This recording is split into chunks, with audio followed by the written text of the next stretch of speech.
Buat teman-temanku yang baru gabung, bisa cek di playlist untuk urutan videonya, dan bisa juga cek di playlist untuk judul barunya. Bab 1. Di kuil Lone Cloud City. Hari ini adalah tanggal untuk upacara besar setahun sekali yang mempersembahkan persembahan kepada para dewa. Orang-orang percaya yang setia di kota semua datang ke kuil untuk memberikan persembahan dan penyembahan mereka. Dari semua patung dewa, ada satu dengan perawakan yang mengesankan, memancarkan prestise dan keagungan. Ini adalah God Sovereign yang dipercaya oleh kuil, God King Dashless. Dia adalah God King yang kekuatannya mengagumi segudang dunia 1000 tahun yang lalu, God King yang memerintah semua dewa di galaksi. Mulailah upacaranya. Kalian semua, berlututlah dalam penyembahan. Master Kuil secara pribadi memimpin upacara persembahan. Dia melirik orang-orang percaya di sini saat dia mengumumkan. Langkah pertama dari upacara ini adalah menyembah God King Dashless. Master Kuil tersenyum. Dia sangat puas dengan orang-orang percaya yang taat yang masing-masing berlutut di tanah dalam penyembahan. Namun, tiba-tiba, dia melihat seorang pemuda kira-kira berusia sekitar 17 tahun dari sudut matanya. Semua orang berlutut, tetapi pemuda itu adalah satu-satunya yang berdiri. Cepat berlutut dalam penyembahan. Master Kuil berbicara dengan suara yang mengesankan. Namun, sepertinya pemuda itu tidak mendengarnya. Tatapannya yang terganggu saat ini menatap patung God King Dashless. Namanya Xia Qingchen. Tapi lebih tepatnya, namanya seharusnya God King Dashless. 3 hari yang lalu, sisa jiwa God King Dashless, yang telah meninggal selama 1000 tahun, memiliki tubuh Xia Qingchen yang baru saja meninggal. God King Dashless terlahir kembali dengan identitas baru. Sekarang, dengan penampilan yang sama sekali baru, dia berdiri di depan patungnya. Karena banyaknya emosi yang dia rasakan sekarang, dia menjadi tersesat dalam pikirannya. Qingchen, jangan linglung. Cepat berlutut. Di sampingnya, ayahnya Xia Yuan menarik-narik sudut kemejanya saat dia mendesak. Xia Qingchen melirik ke sekeliling kuil dan menggelengkan kepalanya dengan ringan saat dia berbicara. Lebih baik bagiku untuk tidak berlutut atau sesuatu akan terjadi. Sesuatu akan terjadi. Apa yang bisa terjadi? Xia Yuan memiliki ekspresi bingung di wajahnya.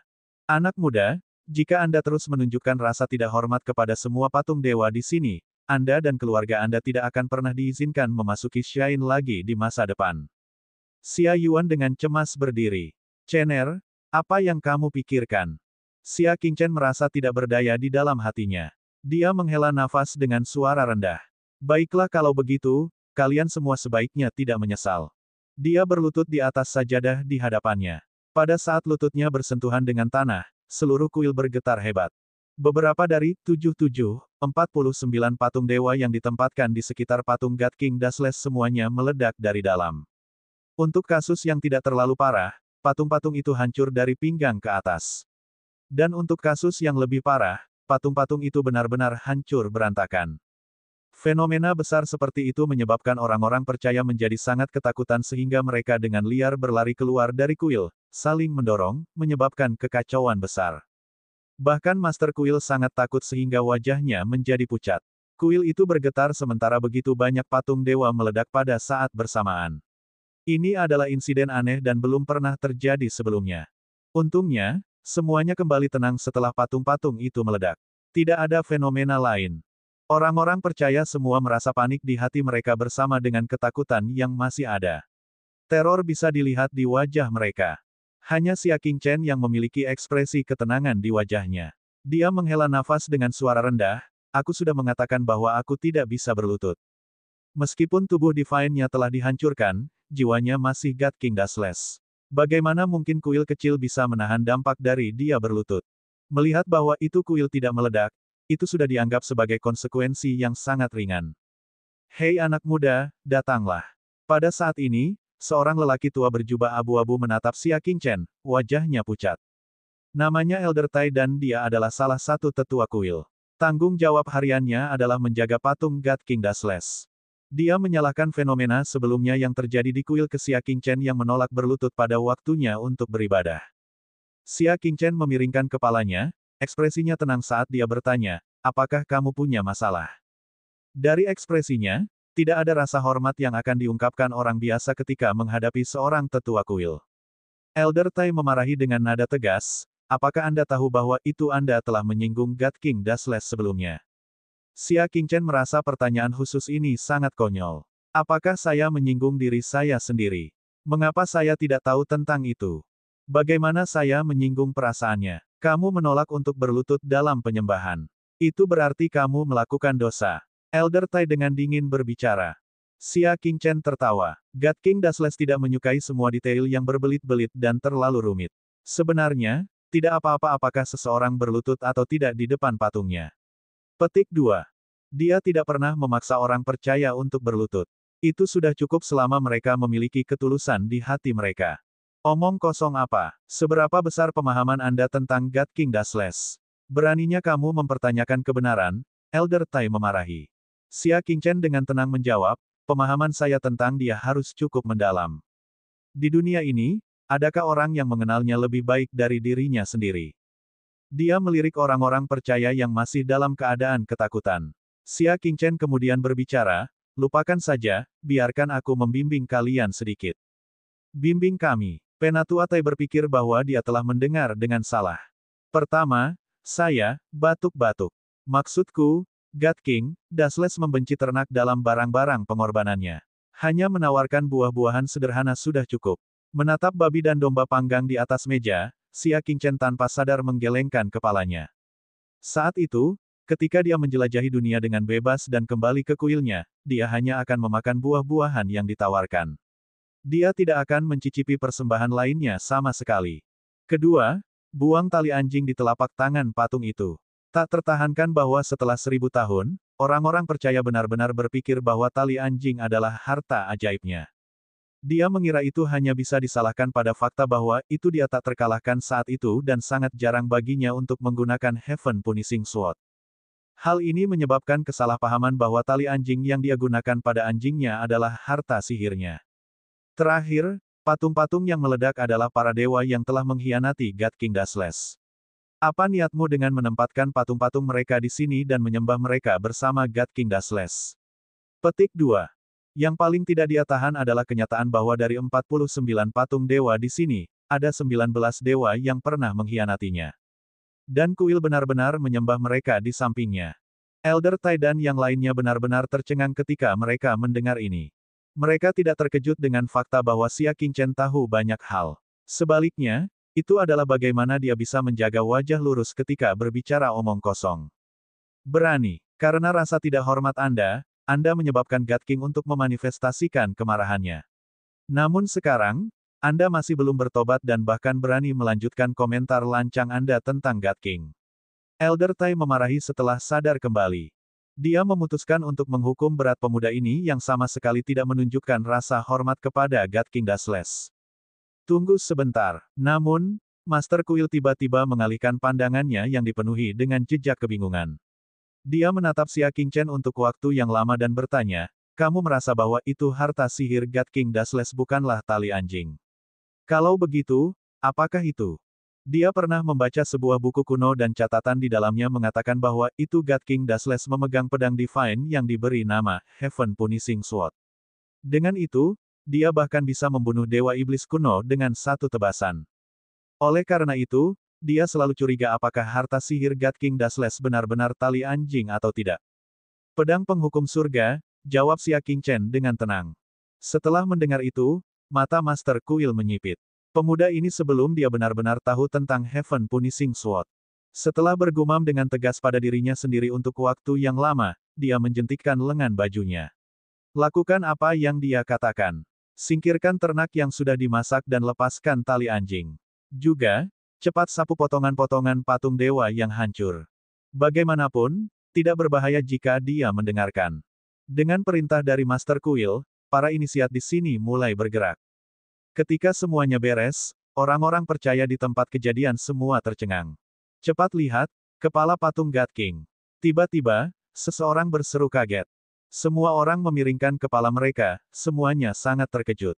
Mereka melihat bahwa di kepala patung, lingkaran cahaya 5 warna yang menyerupai cincin berkilauan masuk dan keluar dari keberadaan. Seluruh patung juga tidak lagi gelap seperti suram seperti sebelumnya. Itu menjadi sangat cerah. Keajaiban. Keajaiban sejati. Termasuk Master Kuil, semua orang berlutut dengan gelisah saat mereka bersujud dalam penyembahan. Hanya Xia Qingchen yang diam-diam berbalik untuk pergi. Anak muda, pegang di sana. Master Kuil tiba-tiba bangkit dan buru-buru mengejar Xia Qingchen. Master Kuil ini dengan tulus mengundang Anda untuk bergabung dengan kuil. Pemuda ini memiliki pemahaman yang tak tertandingi tentang God King Dashless. Ini secara alami menyebabkan Master Kuil merasa sangat tertarik padanya. Setelah mendengar ini, banyak orang percaya mengungkapkan ekspresi cemburu. Begitu seseorang bergabung dengan kuil, ini menunjukkan bahwa itu orang tersebut akan menikmati kemuliaan dan kekayaan tanpa akhir. Orang itu juga akan dihormati oleh orang-orang percaya dan memiliki status yang sangat tinggi. Saya menghargai niat baik Anda, tetapi ambisi saya terletak di jalur bela diri. Terima kasih banyak, kata Xia Qingchen tegas. Mengesampingkan fakta betapa konyolnya baginya untuk menyembah patungnya sendiri, hanya hutang darah yang telah berlangsung beberapa ribu tahun sudah cukup untuk memastikan bahwa itu dia akan mengembangkan dirinya di jalan bela diri untuk mencapai puncak yang pernah dia capai. Master Kuil terkejut. Dia kemudian menghela nafas. Jadi ambisimu sudah ada di jalan bela diri, sayang sekali. Tapi siapa yang mengira bahwa itu Elder Tai benar-benar mencibir sekarang dengan cara yang aneh. Orang biasa-biasa saja yang pingsan di tengah ujian karena ketakutan benar-benar berani mengatakan bahwa ambisinya terletak di jalur bela diri. Master Kuil memiliki ekspresi kaget di wajahnya. Dia mengevaluasi kembali Xia Qingchen. Kamu apakah Xia Qingchen itu? Beberapa hari yang lalu, Paviliun Bela Diri telah memanggil semua anak muda yang luar biasa di kota untuk menuju ke sana untuk memperdalam pembelajaran mereka tentang jalan bela diri. Seorang pria muda bernama Xia Qingchen pingsan di tempat kejadian karena ketakutan. Sejak saat itu, Xia Qingchen menjadi sasaran lelucon di seluruh kota. Tuan Kuil, apakah Anda memiliki hal lain yang ingin Anda bimbing saya? Xia Qingchen memiliki ekspresi tenang di wajahnya ketika dia mengatakan ini. Lebih tepatnya, Xia Qingchen tidak hanya pingsan 3 hari yang lalu, dia mengalami kematian mendadak. Dan karena inilah God King Dashless berhasil merasuki tubuh Xia Qingchen dan mencapai kelahiran kembali. Master Kuil merasa lega. Untungnya, Xia Qingchen menolak undangannya. Jika tidak, jika dia merekrut seseorang yang merupakan lelucon seluruh kota ke dalam kuil, reputasi kuil pasti akan terpengaruh secara negatif. Karena kamu tidak mau bergabung dengan kuil, aku akan memberimu gulungan Divine sebagai gantinya. Anda dapat menukarnya dengan artefak kuil kapan saja Anda mau. Dia tidak mencoba mengubah pikiran Xia Qingchen. Sebaliknya, dia mengikuti arus dan memberinya gulungan surgawi sebagai kompensasi. Selama bertahun-tahun, kuil telah mengumpulkan banyak jenis obat-obatan berharga, keterampilan bela diri, dan senjata. Barang-barang ini tidak pernah dijual keluar. Seseorang hanya akan memiliki kesempatan untuk menukar barang-barang ini dengan gulungan Divine. Xia Qingchen menerima gulungan itu dan diam-diam pergi. Setelah mendengar suara-suara samar diskusi yang bersukacita dalam bencana dan kemalangan orang lain di belakang punggungnya, dia menggelengkan kepalanya dengan ringan. Tidak peduli bagaimana orang melihatnya, jika God King Dashless tidak bergabung dengan kuil yang menyembahnya, orang-orang yang kalah jelas adalah kuil dan orang-orang percayanya. Adapun keputusannya, manusia biasa tidak memiliki kualifikasi untuk mengkritik jalan bela diri dewa yang berdaulat. Bab 2. Tuan Api Biru. Sebagai dewa nomor 1 di dunia, jalur bela dirinya telah lama mencapai puncaknya. Jika dia bersedia memberikan bimbingan kepada manusia, tidak peduli seberapa biasa-biasa saja mereka dapat dibimbing menjadi seorang jenius surgawi tertinggi. Sayang sekali orang-orang ini tidak mengetahui betapa besarnya kesempatan surgawi yang mereka lewatkan. Sambil menggelengkan kepalanya, Xia Qingchen keluar dari kuil. Xia Yuan sedang menunggu di sini dan sudah mendengar percakapan di dalam kuil. Setelah mengetahui bahwa Xia Qingchen menolak tawaran untuk memasuki kuil karena hatinya tertuju pada jalur perang, Xia Yuan merasakan sakit yang menusuk di hatinya. Ayah tidak berguna, aku tidak bisa menyediakan lingkungan yang baik bagimu untuk menempuh jalur perang. Jika seseorang ingin meningkatkan jalur bela diri, mereka memerlukan bimbingan dari guru yang kuat serta bantuan tanaman obat yang berharga. Untuk barang-barang ini, Xia Yuan bahkan tidak memiliki satupun. Karena basis budidayanya yang lebih rendah, Xia Qingchen pingsan dalam ujian paviliun bela diri dan menjadi lelucon seluruh kota. Xia Qingchen melirik pria parubaya di hadapannya yang dipenuhi rasa bersalah. Ia menghela nafas dalam hati, orang tua akan selalu mengkhawatirkan anaknya. Jika dia tahu bahwa putra yang sangat dia cintai telah meninggal dunia, pria parubaya ini pasti akan merasa lebih sedih dan putus asa, bukan? Ayah, Cepat atau lambat emas akan bersinar. Tidak perlu khawatir tentang menang dan kalah suatu saat. Sekarang setelah Xia Qingchen mengambil alih tubuh ini, hatinya secara alami dipenuhi rasa terima kasih kepada Xia Yuan. Dia tidak punya cara untuk membalas kematian Xia Qingchen, tapi dia bisa mewakili Xia Qingchen yang asli dan berbakti kepada ayah Xia Qingchen sampai tahun-tahun terakhirnya. Xia Yuan mengacak-acak rambut Xia Qingchen dan berbicara dengan suara serak, ambisi anakku melambung tinggi. Namun untuk jalur persilatan, percuma hanya memiliki ambisi saja. Jika Anda ingin menjadi seorang ahli, memasuki paviliun bela diri adalah jalan yang tak terelakkan yang harus Anda ambil. 3 bulan kemudian, akan ada kompetisi rekrutmen kedua yang diselenggarakan oleh paviliun bela diri. Jika kinerja Anda bagus, Anda masih memiliki kesempatan untuk masuk ke sana. Pada perekrutan pertama, mau tidak mau akan ada beberapa anak muda berpotensi besar yang gagal lolos karena berbagai alasan. Oleh karena itu, paviliun bela diri akan mengadakan kompetisi kedua. Inilah sebabnya ayah pergi ke kuil God King Dashless. Saya ingin berdoa kepada dewa agar Anda dapat lulus kompetisi kedua 3 bulan kemudian. Xia Yuan menepuk pundaknya dan tersenyum. Pada saat yang sama, saya juga menyewa guru bela diri untuk Anda. Pendekar Pingyang secara pribadi akan memandu kultivasi Anda. Pendekar pedang Pingyang adalah guru bela diri yang sangat terkenal di Lone Cloud City. Suatu kali, dia bahkan disembah oleh paviliun bela diri dan dia memiliki status yang sangat terhormat dan tinggi. Setelah itu, dia meninggalkan paviliun bela diri dan secara khusus membimbing anak-anak muda dari keluarga kaya dalam berkultivasi. Dalam hidupnya, dia telah mengajar dan membimbing banyak pemuda jenius yang menjadi terkenal. Sepupu Xia Qingchen, Xia Qilin, adalah salah satu dari orang jenius itu. Dalam ujian yang diadakan pendopo bela diri 3 hari lalu, sepupunya berhasil meraih juara ketiga dan berhasil masuk pelataran atas pendopo pencaksilat. Orang yang paling mendapat pujian tentu saja tidak lain adalah pendekar Pingyang yang telah memberikan bimbingan kepada Xia Qilin selama 3 tahun. Tentu saja, seseorang harus membayar harga yang mengejutkan sebelum mereka dapat mempekerjakannya. Untuk membantu putranya mencapai mimpinya, dapat dikatakan bahwa Xia Yuan memberikan segalanya. Ayah, Xia Qingchen merasa tersentuh hatinya. Aku tidak akan mengecewakan harapanmu padaku. Hehe, ayo pulang sekarang. Dia sudah menunggu di rumah kita. Setelah kembali ke istana, di halaman belakang, seorang lelaki tua berbaju hijau, berusia sekitar 70 tahun dengan pedang ungu bintang 7 diikatkan di punggungnya, sedang bermeditasi dengan tenang. Tuan Pingyang, Xia Yuan meningkatkan kecepatannya dan berjalan mendekat. Setelah itu, dia membungkuk memberi salam. Pendekar Pingyang tersenyum. Manor Lord Xia, tidak perlu bersikap sopan. Xia Yuan tersenyum dan menarik Xia Qingchen sambil berbicara. Ini anakku, Xia Qingchen. Saya harus menyusahkan guru Pingyang untuk membimbingnya. Mata tua pria itu mengamati Xia Qingchen. Setelah itu, lelaki tua itu mengangguk. Ah, anak muda ini tampaknya adalah pria yang berbakat. Siapa yang tidak tahu bahwa Xia Qingchen adalah lelucon seluruh kota? Kata, bakat, sama sekali tidak relevan baginya. Kata-kata pendekar Pingyang hanya diucapkan untuk kesopanan. Manor Lord Xia, saya akan membimbing putra Anda mulai dari sekarang. Bisakah Manor Lord kembali ke rumahmu dulu? Pendekar Pingyang mengelus jenggotnya sambil berbicara. Xia Yuan juga menantikan ini. Dia buru-buru memberi perintah agar semua pelayan di halaman belakang pergi juga. Pada saat guru Pingyang sedang mengajar dan memberikan bimbingan, tidak ada seorang pun yang diizinkan memasuki halaman belakang. Saat semua orang pergi, tidak ada orang lain yang tersisa di halaman belakang. Senyuman di wajah pendekar Pingyang berangsur-angsur menghilang, dan ekspresinya menjadi dingin dan arogan.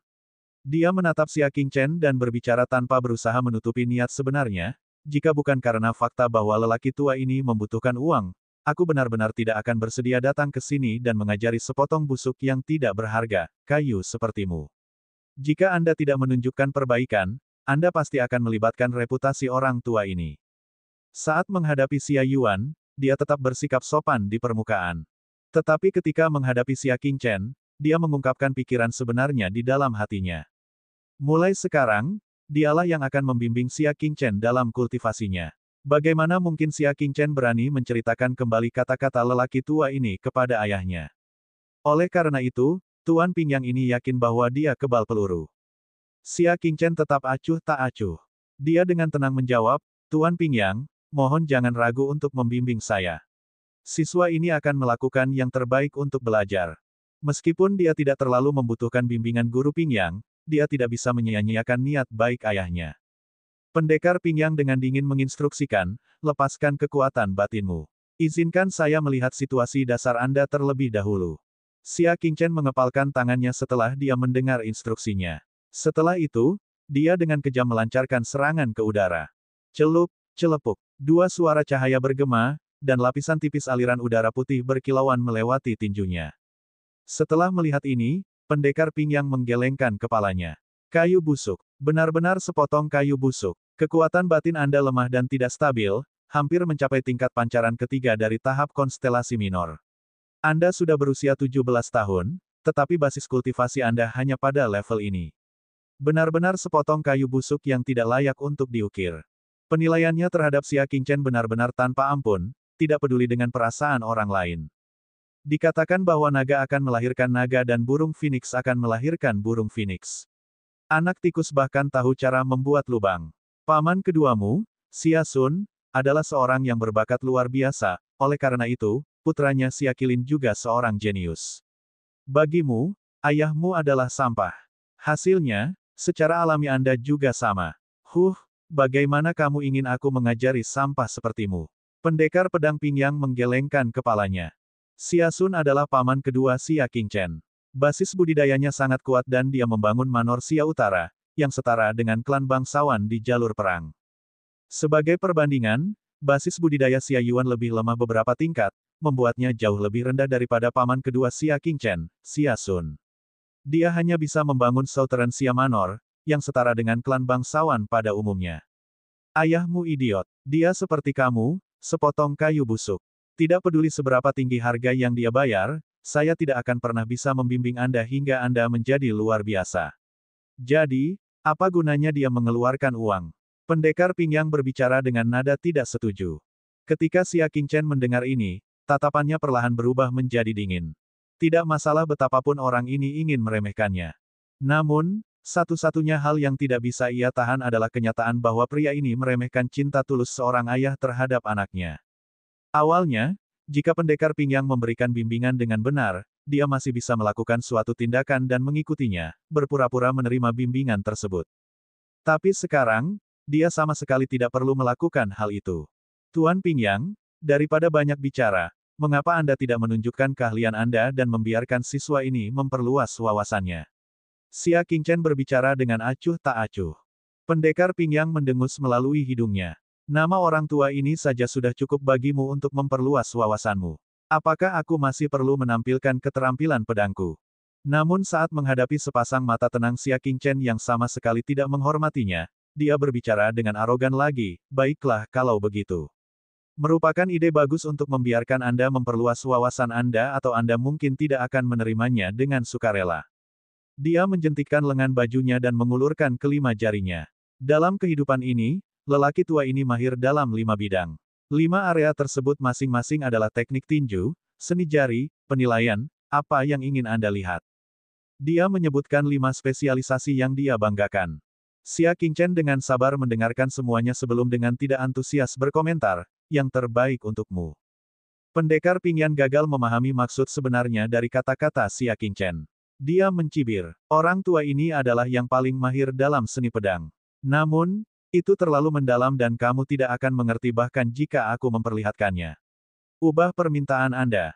Seni pedang yang brilian mengandung kedalaman dalam semua gerakan pedangnya. Akan sangat sulit bagi mereka yang tidak mahir dalam jalur pedang untuk memahami di mana letak kecemerlangan itu. Jangan khawatir tentang itu. Tuan Pingyang, silakan tunjukkan dan tunjukkan, Xia Qingchen berbicara. Pendekar pedang Pingyang memasang ekspresi marah di wajahnya. Kamu adalah sepotong kayu busuk, namun kamu benar-benar bersikeras untuk menonton seni pedang brilian yang tidak akan pernah bisa kamu pahami. Baiklah kalau begitu, lelaki tua ini akan berusaha keras untuk menampilkannya untukmu, memungkinkanmu memperluas wawasanmu. Dia meletakkan tangannya di belakang punggungnya dan menghunus pedang ungu bintang 7. Kelima jari tangan kanannya menggenggam gagang pedang, sedangkan telunjuk dan jari tengah tangan kirinya menunjuk ke kejauhan. Kekuatan batinnya melonjak, menyebabkan jubah hijaunya berkibar. Perhatikan baik-baik. Pendekar Pingyang berteriak. Sikapnya tiba-tiba berubah, menjadi setajam pedang. Kakinya dengan cepat menginjak tanah. Sosoknya secepat dan anggun seperti angsa. Pedang ungu bintang 7 itu seperti kilat ungu. Tebasan itu masih bertahan di udara, menghadirkan pemandangan menakjubkan yang melintasi langit. Gemuruh dengungan pedang berdesir keluar seperti ombak, begitu kerasnya hingga orang tuli pun bisa mendengarnya. Setelah 10 napas, dia selesai menampilkan teknik pedangnya. Suara dengungan pedang masih terdengar di udara. Jika seorang ahli dari Lone Cloud City hadir, orang itu pasti akan mengagumi seni pedang swordsman Pingyang yang luar biasa. Namun di mata Xia Qingchen, ini adalah sesuatu yang sama sekali tidak berarti. Bagaimana? Dapatkah Anda melihat di mana letak inti dari seni pedang orang tua ini? Pendekar Pingyang berbicara dengan nada tidak senang. Sebagai seorang ahli teknik pedang, hal yang paling mereka benci adalah menampilkan seni pedang mereka kepada orang-orang yang tidak dapat memahaminya. Seni pedang perlu dikagumi oleh orang-orang yang memahaminya. Jika seseorang memperlihatkannya kepada kaum kampungan, itu seperti memainkan kecapi kepada seekor sapi. Saya tidak dapat melihat esensi apapun. Xia Qingchen menggelengkan kepalanya. Pendekar Pingyang mendengus dingin. Dia sudah lama menduga hal ini akan terjadi. Namun, saya melihat banyak sekali kekurangan. Apa yang membuat pendekar Pingyang terkejut adalah bahwa Xia Qingchen benar-benar mengatakan sesuatu yang sangat tidak bisa dimengerti. Pendekar pedang Pingyang bertanya dengan ragu, apakah kamu berbicara tentang seni pedangku? Jika tidak, pendekar Pingyang tertawa dengan marah. Kamu adalah sepotong kayu busuk, konyol dan menyedihkan, berpura-pura mengetahui sesuatu padahal kamu tidak tahu apa-apa. Anda tidak dapat melihat di mana letak esensinya dan dengan tegas bersikeras bahwa seni pedang orang tua ini tidak dapat berhasil. Hahaha. Dia benar-benar mulai merasa menyesal mengapa dia setuju untuk mengajari Xia Qingchen. Untuk siswa seperti itu, tidak peduli seberapa besar usaha yang dia keluarkan, mustahil ada perbaikan. Saya tidak begitu mengetahui kanon pedang merak secara mendalam. Tapi dari apa yang saya tahu, Anda bahkan tidak berhasil mempelajari sedikit pun seni pedang ini dengan benar, Xia Qingchen berbicara dengan tenang. Bagian 3. Tuan Api Biru. Kanon pedang ini pastilah sesuatu yang diciptakan oleh leluhur bela diri bernama Raja Merak Cerah. Saat Xia Qingchen menjelajahi dunia, dia pernah melihat Raja Merak Cerah menampilkan seni pedangnya sebelumnya. Inilah sebabnya dia mendapat kesan tertentu tentang hal itu. Pendekar Pingyang, yang awalnya tertawa dengan marah, terkejut. Dia mengamati Xia Qingchen dengan kaget. Kamu benar-benar mengenali seni pedang ini. Mereka yang mengetahui asal-muasal seni pedangnya tidak melebihi 5 orang di Lone Cloud City. Bagaimana Xia Qingchen mengetahuinya? Xia Qingchen berjalan tanpa berkata-kata. Dia mengulurkan tangannya. Beri aku pedangnya, izinkan aku mengajarimu apa itu, kanon pedang merak yang sebenarnya. Kamu, ajari aku. Pendekar Pingyang benar-benar marah sekarang. Dia merasakan penghinaan yang mendalam. Sebagai guru bela diri nomor 1 di Lone Cloud City, berapa banyak pilihan surga yang telah dia pelihara. Hanya dia yang membimbing orang lain, bagaimana mungkin ada orang yang berani mengatakan bahwa mereka ingin membimbingnya. Saat ini, seorang anak muda berusia 17 tahun sebenarnya berani mengatakan sesuatu yang begitu sombong. Bagaimana mungkin dia tidak marah? Kayu busuk, kamu benar-benar keras kepala, tidak bisa ditebus. Pendekar Pingyang menjentikkan jarinya dan kekuatan yang dihasilkan menyebabkan pedang ungu bintang 7 itu tertanam di tanah. Kamu ingin membimbingku dalam seni pedang, kan? Baiklah, lakukan sesukamu. Namun, jika kamu tidak bisa membuat orang tua ini tunduk, hehehe, aku tidak akan lagi mengajar murid sepertimu. Xia Qingchen tampak apatis. Dia berjalan ke depan dan mengeluarkan pedang ungu bintang 7. Pendekar Pingyang menyaksikan dengan dingin dari samping sambil tertawa dingin di dalam hatinya. Kemungkinan besar, Xia Qingchen bahkan tidak tahu cara memegang pedang, bukan? Namun, yang mengejutkan pendekar Pingyang adalah Xia Qingchen tidak hanya terampil memegang pedang, tetapi dia bahkan bisa menciptakan bunga pedang di udara dengan anggun. Xia Qingchen menghela nafas. Sudah lama sekali aku tidak menggunakan pedang, aku merasa agak berkarat sekarang. Setelah dia menjadi tak terkalahkan di seluruh dunia, pedang penghukum surga disegel di dalam sarungnya. Sangat jarang dia menggunakannya. Setelah sedikit mengenal pedang ungu bintang 7, Xia Qingchen melirik pendekar Pingyang. Perhatikan baik-baik, aku hanya akan menampilkan seni pedang ini sekali. Saat dia berbicara, auranya tiba-tiba berubah. Matanya yang tenang langsung berubah tajam, memancarkan sinar cahaya bintang yang menusuk. Seluruh tubuhnya seperti pedang yang terhunus, penuh dengan ketajaman. Sikap pertama, merak melebarkan ekornya. Sikap kedua, angsa tanpa bayangan. Sikap ketiga, 100 burung kembali. Seolah-olah Xia Qingchen sedang berjalan-jalan santai di taman. Gerakan kakinya berubah dengan anggun, melengkapi tebasan pedang bintang 7 ungu di tangannya. Gerakan pedangnya mencapai kesempurnaan, sama sekali tanpa cacat. Secercah rahmat surgawi, yang hanya terwujud ketika seseorang kembali sepenuhnya ke asal-usulnya, mulai mengalir tanpa bentuk. Di mata pendekar Ping Yang, Xia Qingchen tidak menampilkan seni pedang. Dia adalah inkarnasi pedang yang menjelaskan esensi sebenarnya dari pedang. Itu adalah tujuan akhir dari mereka yang menekuni jalur pedang, satu dengan pedang. Hanya leluhur pedang yang seni pedangnya telah mencapai tingkat transformasi yang dapat mencapai hal ini. Dia dipenuhi rasa tidak percaya. Seorang pemuda berusia 17 tahun benar-benar mencapai alam tertinggi satu dengan pedang. Angin bertiup kencang, awan bergejolak. Bayangan berhenti, pedang terhenti. Namun, niat pedang terus berkembang tanpa henti. Itu berlangsung lama sebelum akhirnya memudar.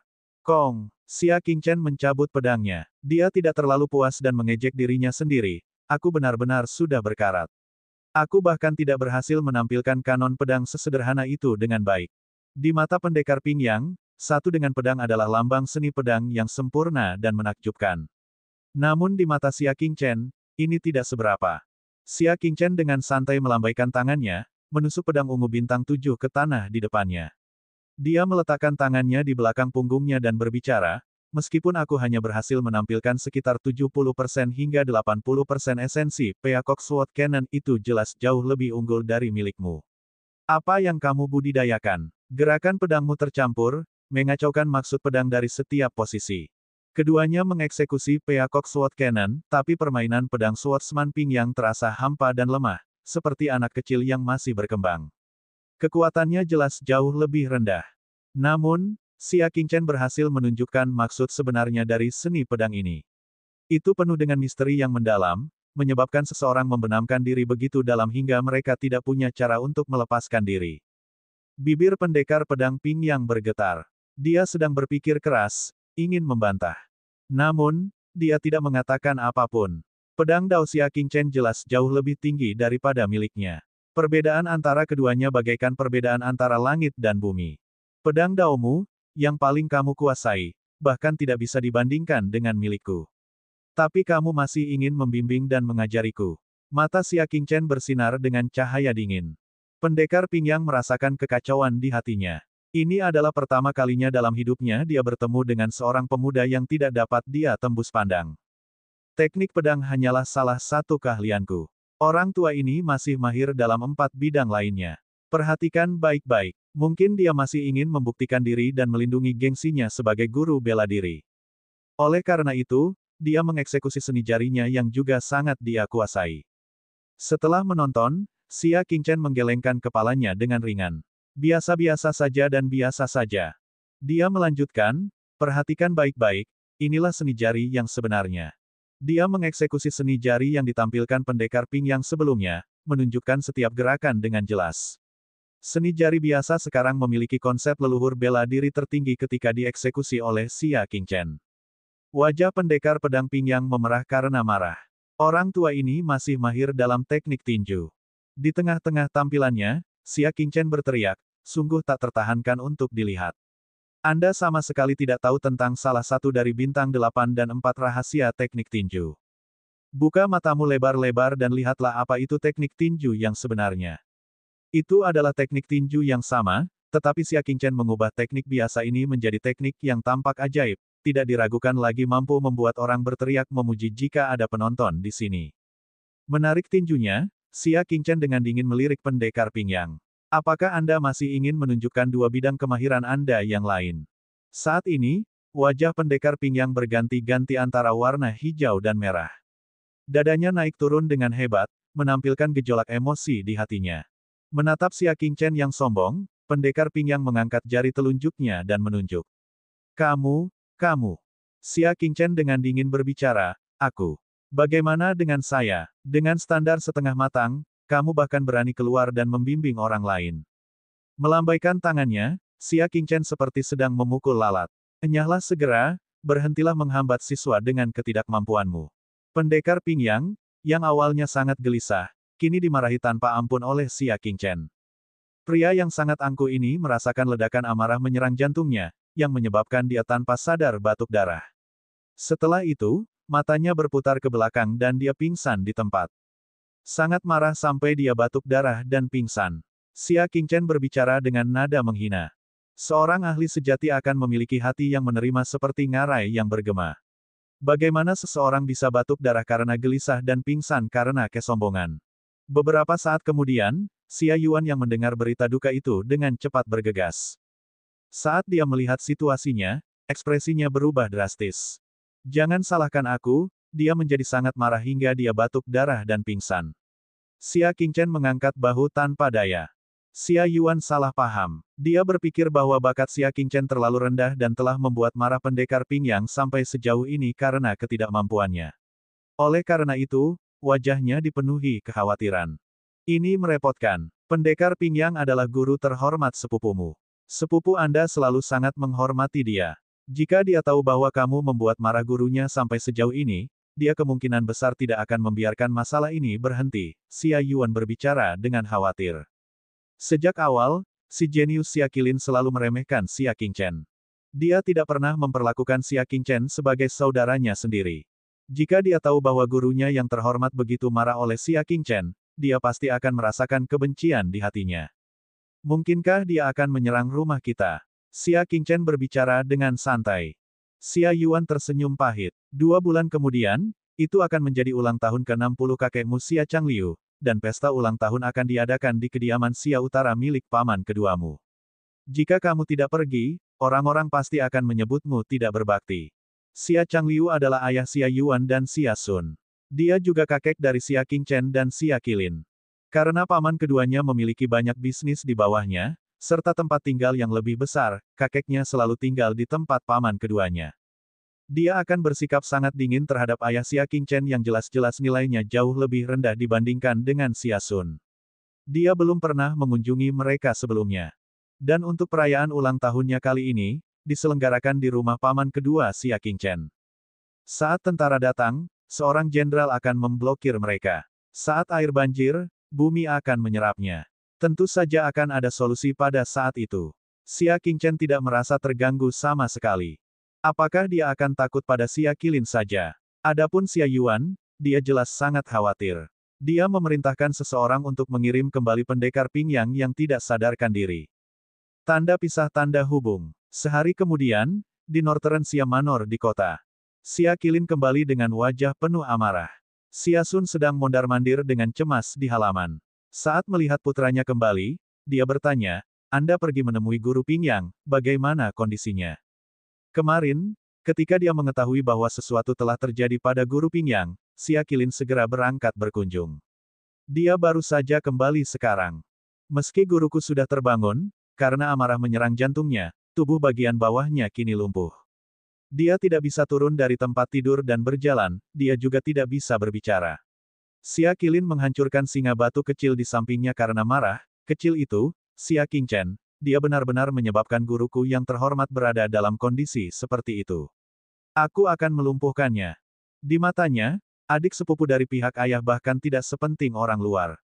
Saat dia berbicara, dia berbalik dan ingin pergi ke Southern Xia Manor untuk mempertanggungjawabkan hutangnya. Xia Sun menahannya sambil berteriak, bodoh. Jadi bagaimana jika kamu pergi sekarang? Jika kamu benar-benar menyerang, apakah menurutmu paman tertuamu akan duduk di pagar? Kalau begitu, apa yang harus aku lakukan? Xia Qilin dengan tidak sabar ingin membuang nafas ki buruk ini demi gurunya yang terhormat. Xia Sun merenung, ulang tahun kakekmu akan diadakan 2 bulan kemudian. Tidak apa-apa jika dia tidak datang, tapi jika dia datang, kamu bisa membuat rencana. Setelah mendengar ini, mata Xia Qilin berbinar. Benar, pada saat itu, saya akan mencari beberapa teman untuk membantu saya. Saya pasti akan memberinya pelajaran yang bagus. Bab 4. Berbicara tentang Xia Qingchen. Setelah mengusir pendekar Pingyang, dia langsung masuk ke ruang budidaya dan memulai sesi pengasingan. Dia pertama kali memeriksa wilayahnya sendiri. Alam bela diri, dari atas ke bawah, dapat diklasifikasikan menjadi 4 alam besar yaitu alam matahari, alam bulan, alam bintang, dan alam konstelasi. Setiap realm dapat dibagi lagi menjadi tahapan minor, medium, dan mayor. Misalnya, alam konstelasi dapat dibagi menjadi tahap konstelasi kecil, tahap konstelasi sedang, dan tahap konstelasi utama. Alam bintang dapat dibagi menjadi panggung bintang kecil, panggung bintang menengah, dan panggung bintang besar, DEL. Setiap tahap dibagi lagi menjadi 9 level. Basis budidaya Xia Qingchen saat ini berada di alam terendah, tahap konstelasi kecil dari alam konstelasi. Tahap konstelasi kecil kemudian dapat dibagi lagi menjadi 9 tingkatan. Kesembilan tingkat ini dikenal sebagai tingkat pancaran dan Xia Qingchen saat ini berada di tingkat pancaran ketiga. Kriteria terendah untuk memasuki paviliun bela diri adalah seseorang harus memiliki basis budidaya pada tingkat pancaran keempat dari tahap konstelasi minor. Mengingat pengalamannya selama ribuan tahun, mudah baginya untuk menembus tingkat pancaran keempat dalam 3 bulan. Ketika dia memikirkan kejadian 1000 tahun yang lalu, Xia Qingchen tanpa sadar memegangi dadanya. Dia bisa merasakan sakit yang tumpul di sana. Tidak bisakah emosi mendalam selama 10.000 tahun dibandingkan dengan satu mahkota? Xia Qingchen bergumam pada dirinya sendiri ketika sedikit kebencian muncul di matanya. Setelah dia mencapai alam God King, dia telah berkultivasi dengan pahit selama 10.000 tahun, bersiap untuk menerobos ke alam Kaisar Dewa Tertinggi. Tetapi pada saat terobosannya, wanita yang paling dia percayai dan cintai, Dewa Surgawi Frost, sebenarnya telah menikamnya dari belakang, memberinya pukulan telak. Sebelum dia meninggal, dia melihat Dewa Surgawi Frost mengambil mahkota yang menandakan dia sebagai penguasa para dewa dan meletakkannya di atas kepalanya, menjadi dewa generasi baru, God King Frost. Jadi ternyata dia selalu ingin menjadi seorang God King. Sebagai salah satu dari 9 dewa surgawi terkuat di dunia, dia selalu berada di bawah pemerintahan God King. Setiap hari God King Dashless ada berarti para dewa surgawi pada akhirnya akan menjadi dewa surgawi. Mereka tidak akan mampu menobatkan diri mereka sebagai raja. Oleh karena itu, God King Dashless harus mati. Tidak apa-apa membunuhku, tapi air mata buaya yang kamu tumpahkan, untuk siapa kamu menumpahkannya? Sebelum Xia Qingchen meninggal, melalui penglihatannya yang kabur, dia melihat God King Frost dengan mahkota di kepalanya menatap ke langit dan menangis sedih karena kesakitan. Suara isak tangisnya bergema di seluruh alam dewa, tak henti-hentinya selama 100 tahun. Xia Qingchen menertawakan dirinya sendiri. Aku sudah dalam kesulitan, tapi aku masih membohongi diriku sendiri. Dia bisa menguatkan hatinya dan cukup kejam untuk membunuhku, bagaimana dia bisa menangis karena emosinya padaku? Tidak peduli untuk siapa dia menangis, orang itu pasti bukan aku. Menatap tubuh barunya, mata Xia Qingchen tiba-tiba menjadi sangat tajam. Dewa Embun Beku, kamu tidak memusnahkan jiwaku sepenuhnya, salah satu sisa jiwaku berhasil melarikan diri. Ini akan menjadi awal dari mimpi burukmu. Dia akan menggunakan tubuh ini dan naik lagi ke puncak. Dia akan berdiri di hadapan God King Frost dan membalas serangan pedang tanpa ampun itu. Setelah sekian lama, Xia Qingchen akhirnya kembali tenang dan mulai berkultivasi. Berdasarkan pengalaman kehidupan masa lalunya, keterampilan bela diri tipe kultivasi pertama yang harus dia kembangkan tidak lain adalah hati langit terang gelap. Keterampilan bela diri dapat diklasifikasikan menjadi 4 tingkatan, dari atas ke bawah, mereka dikenal sebagai tingkat surga, tingkat bumi, tingkat mistik, dan tingkat kuning. Setiap tingkatan dapat diklasifikasikan lebih lanjut menjadi nilai tinggi, menengah, dan rendah. Misalnya, untuk hati langit terang gelap ini, itu adalah keterampilan bela diri tingkat kuning tingkat tinggi. Dan menurut penggunaannya, ilmu bela diri dapat dikategorikan menjadi 4 jenis. Keterampilan bela diri tipe menyerang, keterampilan bela diri tipe budidaya, keterampilan bela diri tipe gerakan, dan keterampilan bela diri tipe tambahan.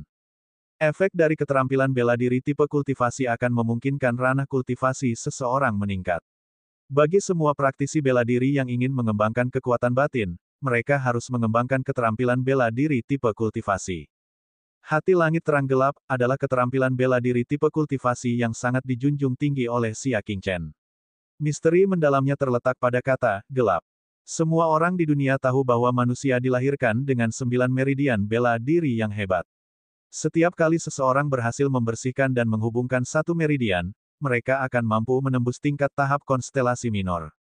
Namun, tidak ada yang tahu bahwa selain 9 meridian bela diri besar di tubuh manusia, masih ada 90 meridian bela diri kecil yang tersembunyi. Hati langit terang gelap mengacu pada 9 meridian bela diri besar tubuh manusia sebagai meridian terungkap, dan untuk 90 meridian bela diri kecil yang tidak diketahui, mereka dikenal sebagai meridian tersembunyi. Jika seseorang bisa membersihkan meridian tersembunyi mereka, kekuatan batin yang tersimpan di tubuh mereka akan jauh melampaui orang biasa. Dia segera memfokuskan pikirannya dan mengolahnya. Mengingat pengalaman kultivasinya 1000 tahun yang lalu, kemajuannya secara alami seperti mengendarai kereta ringan di jalan yang sudah dikenalnya. Tidak ada hambatan sama sekali. Waktu seperti air yang mengalir. 2 bulan berlalu tanpa disadari. Xia Qingchen tiba-tiba membuka matanya. Telapak tangannya membentur tugu batu di depannya. Kaca, 5 retakan jelas muncul di sana. Monumen batu ini adalah benda yang dapat memeriksa tingkat budidaya seseorang pada tahap konstelasi minor. Ketika seseorang melepaskan kekuatan dalam tubuhnya ke sana, jumlah retakan yang muncul akan menunjukkan pada tingkat pancaran mana ia berada. Xia Qingchen menyebabkan 5 retakan dengan serangan telapak tangan. Menurut logika, dia seharusnya berada pada tingkat pancaran kelima dari tahap konstelasi minor. Saya akhirnya berhasil menembus dan mencapai tingkat pancaran keempat dari tahap konstelasi minor. Xia Qingchen menghirup udara keruh. Dalam tatapannya yang lelah, sedikit ketenangan terlihat. Namun, alasan mengapa dia bisa melepaskan kekuatan batin yang setara dengan kekuatan tingkat pancaran kelima adalah karena selama 2 bulan ini, selain dia membersihkan meridian besar, dia juga telah menghubungkan total 40 meridian kecil yang tersembunyi. Jumlah kekuatan batin yang tersimpan di meridian kecil bisa sebanding dengan jumlah yang tersimpan di meridian besar. Bahwa, selain 4 meridian besar yang telah dia bersihkan, kekuatan dalam yang dia keluarkan sebenarnya memiliki tingkat yang lebih kuat dibandingkan dengan kekuatan dalam pada tingkat pancaran kelima. Mengingat basis kultivasi saya saat ini, itu lebih dari cukup untuk bergabung dengan paviliun bela diri. Xia Qingchen berbicara dengan tenang. Namun, saya masih tidak bisa berhenti. Targetnya bukanlah paviliun bela diri kecil, wanita itulah yang mencuri mahkotanya. Berapakah tingkat pancaran kelima dari tahap konstelasi minor sebelum wanita itu? Hanya tatapan darinya saja sudah cukup untuk membunuhnya ribuan kali. God King Frost, tunggu saja. Xia Qingchen bergumam dengan suara rendah. Bom, bom. Ketika Xia Yuan mendengar keributan di ruang budidaya, dia mengetuk pintu dari luar. Qingchen, bagaimana kultivasimu? Xia Qingchen membuka pintu batu. Dia tersenyum. Saya sedikit meningkat. Oh, Xia Yuan merasa bersyukur. Sejak mereka kembali dari kuil, putranya seperti orang yang benar-benar baru dan akan bekerja sangat keras dalam hal kultivasi. Putranya menghabiskan total 2 bulan penuh di ruang budidaya, tidak meninggalkan setengah langkah dari sana sama sekali. Ini adalah sesuatu yang belum pernah terjadi sebelumnya. Xia Yuan tersenyum dan masuk ke ruang budidaya. Pandangannya beralih ke monumen batu saat dia masuk. 5 retakan terlihat, menyebabkan dia terkejut saat itu juga. Kamu benar-benar berhasil menembus tingkat pancaran kelima dari tahap konstelasi minor. Xia Qingchen mengangguk dengan tenang, tidak menyembunyikan fakta sama sekali. Paman Qin, di mana kamu membeli tes monumen batu kualitas rendah ini? Pergi dan beli yang baru. Orang bernama Paman Qin adalah kepala pelayan istana ini. Dia berjalan mendekat untuk melihat dan dengan bingung menggaruk kepalanya. Seharusnya tidak ada yang salah. Tugu batu ini dibeli dari toko resmi. Bagaimana kualitasnya bisa jelek? Terlepas dari Xia Yuan atau Paman Qi, ketika mereka melihat 5 retakan, keduanya mengira ada masalah dengan monumen batu tersebut. Mengapa? Karena Xia Qingchen baru berada di tingkat pancaran ketiga dari tahap konstelasi kecil 3 bulan lalu. Tidak peduli betapa berbakatnya dia, mustahil baginya untuk menembus tingkat pancaran kelima dari tahap konstelasi minor dalam waktu 2 bulan. Apalagi fakta bahwa bakatnya di jalur bela diri pada awalnya sangat biasa-biasa saja. Bibir Xia Qingchen bergerak, tapi setelah itu, dia tetap diam. Jika bukan karena tindakan membersihkan meridian kecil yang memakan banyak waktu, dia mungkin bisa membersihkan 3 meridian besar lagi dan mencapai tingkat pancaran ke-6 dari tahap konstelasi kecil. Namun, dia tidak berusaha menjelaskan. Biarkan saja kesalahpahaman itu menjadi kesalahpahaman. Ketika dia berhasil dalam kultivasinya, belum terlambat untuk memberi mereka kejutan. Qingchen, budidaya bela diri mengharuskan seseorang berjalan kokoh dengan kaki menginjak tanah.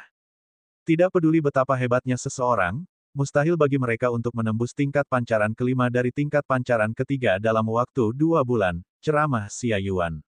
Dia kemudian melanjutkan, Anda sebenarnya secara keliru percaya bahwa Anda telah menembus tingkat pancaran kelima. Dari sini, seseorang dapat melihat bahwa hatimu mengandung banyak pemikiran yang tidak realistis dalam perjalananmu di jalur perang. Anda harus bekerja keras dan meningkatkan hal ini. Xia Qingchen tersenyum diam-diam, tetapi wajahnya menatap lurus saat dia menjawab, saya akan mengingat ajaran ayah dengan baik. Bab 5, Mehem, ada baiknya kamu mengerti. Target Anda berikutnya adalah tingkat pancaran keempat dari tahap konstelasi minor. Cobalah untuk melakukan lebih banyak upaya dalam 1 bulan tersisa dan carilah terobosan, Xia Yuan berbicara. Xia Qingchen mengangguk dan bersiap untuk kembali ke ruang budidaya untuk berkultivasi. Namun, sebelum dia bisa berbalik, Xia Yuan yang telah ragu-ragu beberapa saat berkata, besok adalah hari ulang tahun kakekmu. Saya pikir yang terbaik adalah Anda tidak hadir. Karena masalah dengan pendekar Pingyang, jika Xia Qingchen pergi ke sana, pasti tidak ada hal baik baginya. Tidak apa-apa jika Xia Yuan pergi sendiri. Ayah, tidak perlu mengkhawatirkanku. Ini akan menjadi kesempatan di mana seluruh klan kita akan hadir di sana. Juga, ini adalah hari ulang tahun kakek. Apa yang bisa dilakukan sepupuku padaku? Xia Qingchen berbicara. Xia Yuan ragu-ragu. Mengatakannya seperti ini adalah satu hal, tapi tombak yang terbuka mudah untuk dihindari sementara anak panah yang ditembakkan dari kegelapan sulit untuk dipertahankan. Setelah beberapa kali memohon, Xia Yuan akhirnya setuju. Baik-baik saja maka, pergi ke gudang kami sekarang untuk memilih barang untuk kakekmu. Xia Qingchen mengangguk dalam diam. Dia kemudian menuju ke gudang. Di dalam gudang terlihat sejumlah kecil lukisan, barang antik, mutiara, dan batu akik. Sejak saya memutuskan untuk hadir, saya harus dengan serius menyiapkan hadiah yang bagus agar ayah saya dapat memiliki muka. Xia Qingchen bergumam pada dirinya sendiri. Dia bersikeras untuk pergi bukan karena dia hanya ingin mengucapkan selamat ulang tahun kepada orang tua yang bias itu. Melainkan karena ia tidak ingin ayahnya dipermalukan dan dihina saat perayaan ulang tahun. Namun, lukisan dan barang antik di hadapannya ini terlalu biasa-biasa saja. Dia tidak sanggup memberikan hadiah kepada salah satu dari mereka. Melihat sekeliling, Xia Qingchen menemukan bahwa ada cukup banyak bahan obat di gudang ini. Di antaranya, beberapa bahan obat dapat digunakan untuk meramu sejenis cairan spiritual umur panjang yang akan membuat seseorang menjadi lebih berpikiran jernih, air surgawi hati yang tenang. Ini adalah sesuatu yang dikembangkan secara pribadi oleh Xia Qingchen, jadi efeknya secara alami sangat bagus. Dia akan terlalu malas untuk meramunya meskipun orang lain menginginkannya. Sial, benda tua itu akan mendapat banyak keuntungan. Xia Qingchen berbicara dengan acuh tak acuh. Dia tidak merasakan niat baik terhadap kakeknya yang bias itu. Setelah mengumpulkan bahan-bahannya, dia pergi ke ruang rahasia di istana untuk membuat. Keesokan paginya, sebotol cairan spiritual 5 warna terlihat di samping Xia Qingchen yang sibuk sepanjang malam. Dia menyimpannya di jubahnya. Xia Qingchen kemudian pergi ke ruang belajar dan bertemu dengan ayahnya. Setelah itu, mereka menuju ke Northern Xia Manor. Suasana di Northern Xia Manor sangat ramai, dipenuhi dengan suasana ceria. Di halaman tengah, 18 meja perjamuan ditempatkan dan orang-orang yang duduk semuanya adalah tamu terhormat dari Lone Cloud City. Mereka yang memiliki patung terendah setidaknya berasal dari klan bangsawan bela diri dan orang dengan status tertinggi adalah seorang pria, seorang guru bela diri dari paviliun bela diri bernama Li Weifeng. Status seorang guru bela diri dari paviliun bela diri sangat tinggi. Di masa-masa biasa, mereka akan meremehkan menghadiri perayaan ulang tahun klan bangsawan bela diri belaka. Tetapi karena dia adalah guru bela diri Xia Qilin saat ini, dia datang khusus demi Xia Qilin. Kedatangannya menambah semarak perayaan ulang tahun ini. Bintang yang berulang tahun, Xia Changliu, mengenakan jubah panjang berkancing merah menyala. Wajahnya bersinar sehat dan dia berdiri di samping Li Weifeng, tersenyum lebar, tidak mampu menyembunyikan kebahagiaannya. Menatap Xia Sun dan Xia Qilin yang sedang menjamu para tamu, Xia Changliu merasa bersyukur di dalam hatinya. Dalam hidup ini, kebanggaan terbesarnya adalah ia berhasil memiliki putra yang baik seperti Xia Sun. Dia bahkan memiliki cucu yang luar biasa seperti Xia Qilin. Duo ayah dan anak ini bekerja sangat keras sebelum mereka dapat mengatur perayaan ulang tahun ke-60 yang begitu menarik untuknya. Tuan tua tertua dan tuan muda kedua telah tiba. Penjaga di luar melaporkan dengan suara bergema. Xia Changliu, yang sedang tersenyum lebar, tiba-tiba menarik kembali senyumannya. Ibaratnya ketika seseorang sedang menikmati makanan lezat, tiba-tiba muncul 2 ekor lalat. Jika dikatakan bahwa duo ayah anak Xia Sun dan Xia Qilin telah membantunya mendapatkan banyak perhatian, duo ayah anak Xia Yuan dan Xia Qingchen telah benar-benar membuang mukanya. Xia Yuan telah bekerja keras selama bertahun-tahun, tetapi dia hanyalah seorang bangsawan pemilik tanah biasa. Adapun Xia Qingchen, dia bahkan gagal dalam ujian untuk memasuki paviliun bela diri dan bahkan pingsan di sana, menjadi bahan lelucon kota dan membuang muka seluruh klan Xia. Suasana di sini seketika menjadi halus. Perwakilan dari banyak klan bangsawan bela diri mengerutkan kening. Mereka yang memenuhi syarat untuk menghadiri perjamuan ini semuanya berasal dari klan bangsawan bela diri. Xia Yuan adalah satu-satunya dari keluarga bangsawan pemilik tanah biasa. Namun, siapa yang memintanya menjadi saudara-saudara Xia Sun? Klan bangsawan bela diri berarti ada seseorang di dalam klan yang basis budidayanya telah mencapai tahap konstelasi utama, dan dia memiliki keterampilan bela diri tipe budidaya dan tipe menyerang. Hanya ketika seseorang memenuhi semua kondisi ini maka klan mereka akan dianggap sebagai klan bangsawan bela diri. Setidaknya, itulah yang terjadi di Lone Cloud City. Xia Manor Utara dianggap sebagai klan bangsawan bela diri. Namun Istana Xia Selatan tidak memenuhi persyaratan dan hanya bisa menjadi rumah tangga pemilik tanah biasa. Xia Sue berada di depan pintu menerima para tamu. Saat dia melihat mereka berdua, dia mengangguk santai. Kakak laki-laki, kamu di sini. Qilin, bawalah paman dan sepupu tertuamu ke tempat duduk mereka. Xia Qilin yang berada di samping mengambil waktu sejenak sambil berbicara, ikutlah denganku. Di bawah kepemimpinannya, duo ayah anak Xia Yuan sebenarnya tidak dibawa ke meja tuan rumah pusat. Mereka malah dituntun ke sebuah meja yang ditempatkan di sudut yang tidak berarti. Xia Qilin berbicara, para tamu terhormat yang datang ke sini hari ini semuanya memiliki status terhormat dan luhur. Kalian pasti akan mengalami ketidakbahagiaan jika kalian duduk di tengah, oleh karena itu, kami hanya dapat meminta kalian berdua untuk duduk di sini untuk sementara.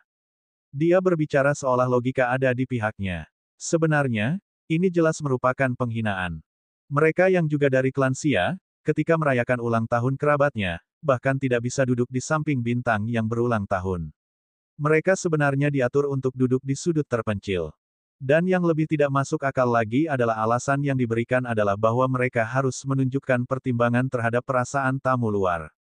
Di mata paman kedua dan sepupunya, dia dan ayahnya bahkan tidak bisa dibandingkan dengan tamu yang hanya memiliki hubungan samar dengan klan Xia.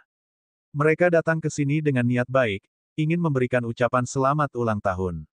Namun, yang mereka terima adalah penghinaan dan diperlakukan tidak sopan. Xia Yuan mengerutkan alisnya. Dia tahu bahwa saudara laki-laki dan keponakannya yang kedua selalu meremehkan mereka. Tapi dia tidak menyangka mereka akan melakukan hal seterus terang ini.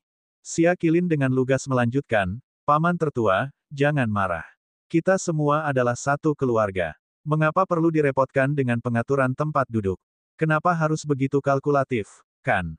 Xia Yuan menatap Xia Changliu yang duduk di kursi tuan rumah. Dia dengan paksa menekan amarahnya. Keponakan, pergilah dan sibukkan dirimu dengan apa yang harus kamu lakukan. Hari ini adalah hari ulang tahun ayahnya. Ia tidak ingin membuat masalah dan membuat ayahnya merasa tidak bahagia. Xia Qilin tersenyum dan pergi. Sebelum dia pergi, dia bahkan mencibir pada Xia Qingchen. Ekspresinya jelas menunjukkan bahwa Xia Qingchen tidak perlu bermimpi tentang bersenang-senang. Perjamuan kemudian dimulai. Tiba-tiba, tawa riuh dan suara orang mengobrol terdengar dari pintu. Wajah Xia Qilin terlihat gembira saat dia bergegas menyambut para tamu. Para tamu yang baru datang adalah sekelompok anak muda berusia sekitar 17 hingga 18 tahun. Masing-masing dari mereka mengenakan pakaian mewah dan memiliki ekspresi yang tidak terkendali. Mereka adalah sesama siswa yang dikenal Xia Qilin di Pengadilan Tinggi Paviliun Bela Diri. Kali ini, untuk perayaan ulang tahun kakeknya, mereka semua datang untuk menunjukkan dukungan. Terima kasih sudah datang. Aku akan mengingat bantuan ini. Xia Qilin tersenyum. Dia dengan lugas mengundang mereka ke kursi terhormat di meja tengah. Saudara Xia, kata-katamu terlalu serius. Ini hari ulang tahun kakekmu, bagaimana mungkin kami tidak datang? Orang yang berbicara adalah seorang praktisi bela diri kurus dengan wajah penuh jerawat. Dia memancarkan aura seperti. Para pemuda sepertinya memperlakukan orang ini sebagai pemimpin mereka. Yao Zong, kenapa kamu masih belum memberikan ucapan selamat ulang tahun kepada Tuan Tua Xia? Dari jauh, Li Weifeng berseru. Pemuda berpenampilan itu tak lain adalah putra Li Weifeng, Li Yaozong. Haha, aku hampir lupa hal terpenting karena terlalu banyak ngobrol. Li Yaozong tertawa sambil berjalan ke depan. Dia mengeluarkan hadiah dari lengan bajunya dan memberikannya dengan kedua tangannya. Saya berharap kakek Xia memiliki umur panjang yang setara dengan pegunungan selatan dan semoga kebahagiaan Anda sebesar Laut Timur. Ini hanya sedikit dariku, kakek Xia, terimalah. Xia Changliu tentu saja sangat senang. Dia memuji, seperti yang diharapkan dari seorang putra yang dibesarkan oleh guru bela diri Li. Sungguh masuk akal. Li Weifeng merasakan kepuasan di hatinya. Penampilan luarnya menunjukkan kesopanan. Temperamen anak saya keras kepala dan keras kepala. Dia tidak layak menerima pujianmu. Selanjutnya, Xia Qilin dan teman-temannya yang lain masing-masing mengucapkan selamat ulang tahun. Xia Changliu tersenyum lebar hingga mulutnya hampir terbuka.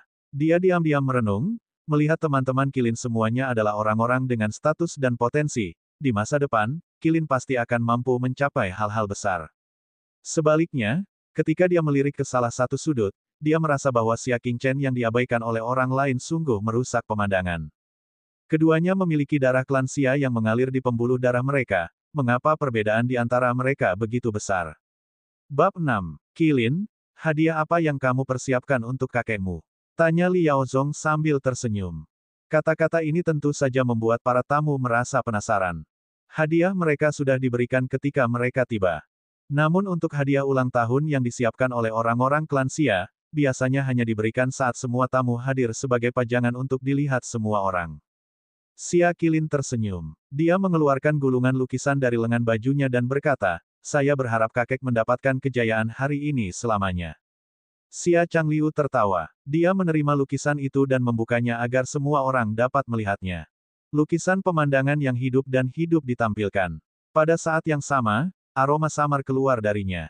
Ini sebenarnya adalah lukisan Gunung Giok terapung. Lukisan mengambang adalah karya Master Jade Mountain. Semenjak beliau meninggal dunia, lukisan-lukisan tersebut menjadi sangat langka di pasaran. Ketulusan Tuan Muda Xia terlihat dari fakta bahwa dia berhasil menemukan salah satu lukisan ini untuk dipersembahkan sebagai hadiah ulang tahun. Semua orang memuji Xia Qilin. Anak bodoh, meskipun kamu menghadiahkan lukisan biasa, kakek juga akan sangat senang. Xia Changliu berbicara dengan nada penuh kasih sayang.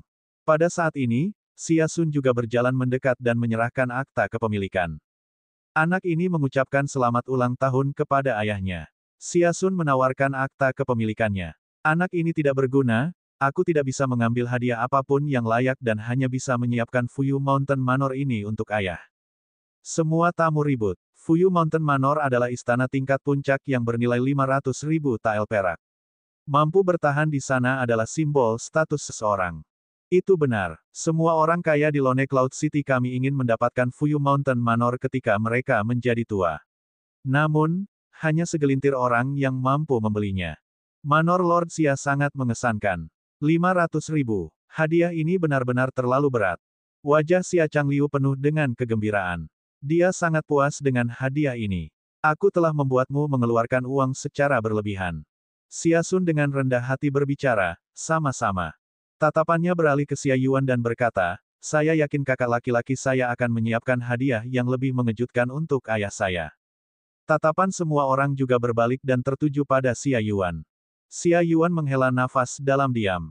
Mengingat kemampuan finansialnya, bagaimana mungkin dia bisa menyiapkan hadiah yang lebih mengejutkan. Ini adalah Xia Sun yang mencoba memerasnya, ingin dia mempermalukan dirinya sendiri.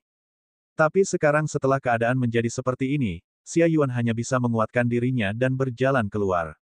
Dia mengeluarkan hadiah yang dia persiapkan dengan cermat. Saya mendoakan kesehatan ayah yang baik.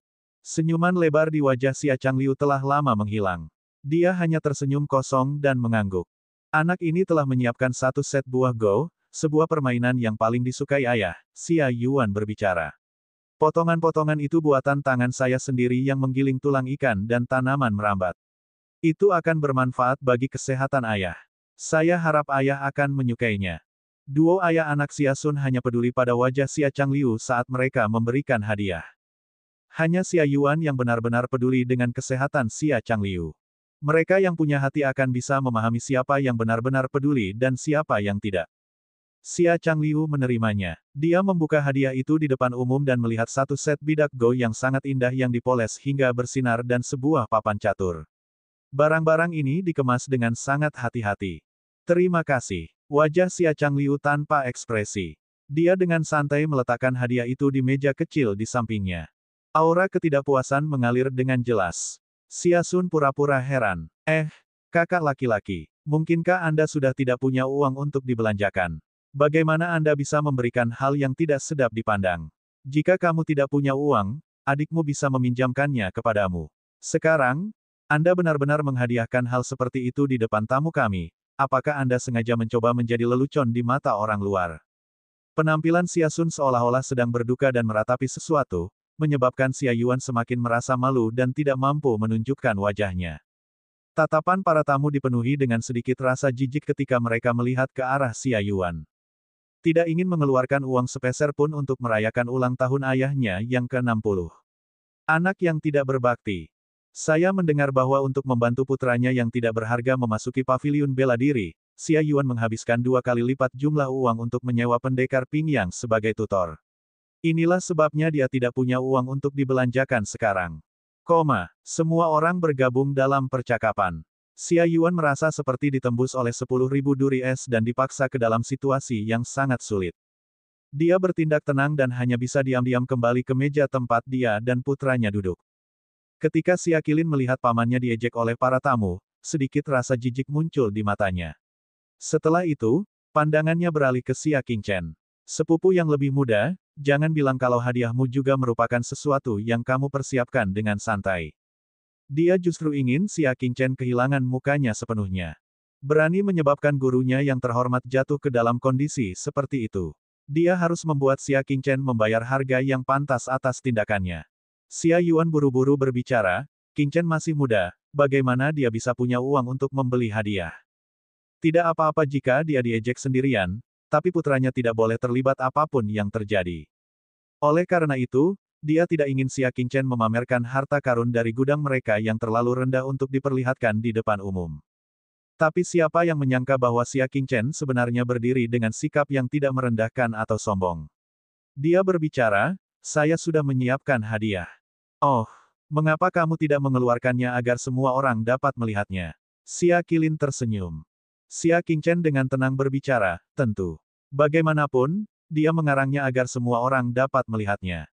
Dia mengeluarkan botol giok kira-kira seukuran telapak tangan.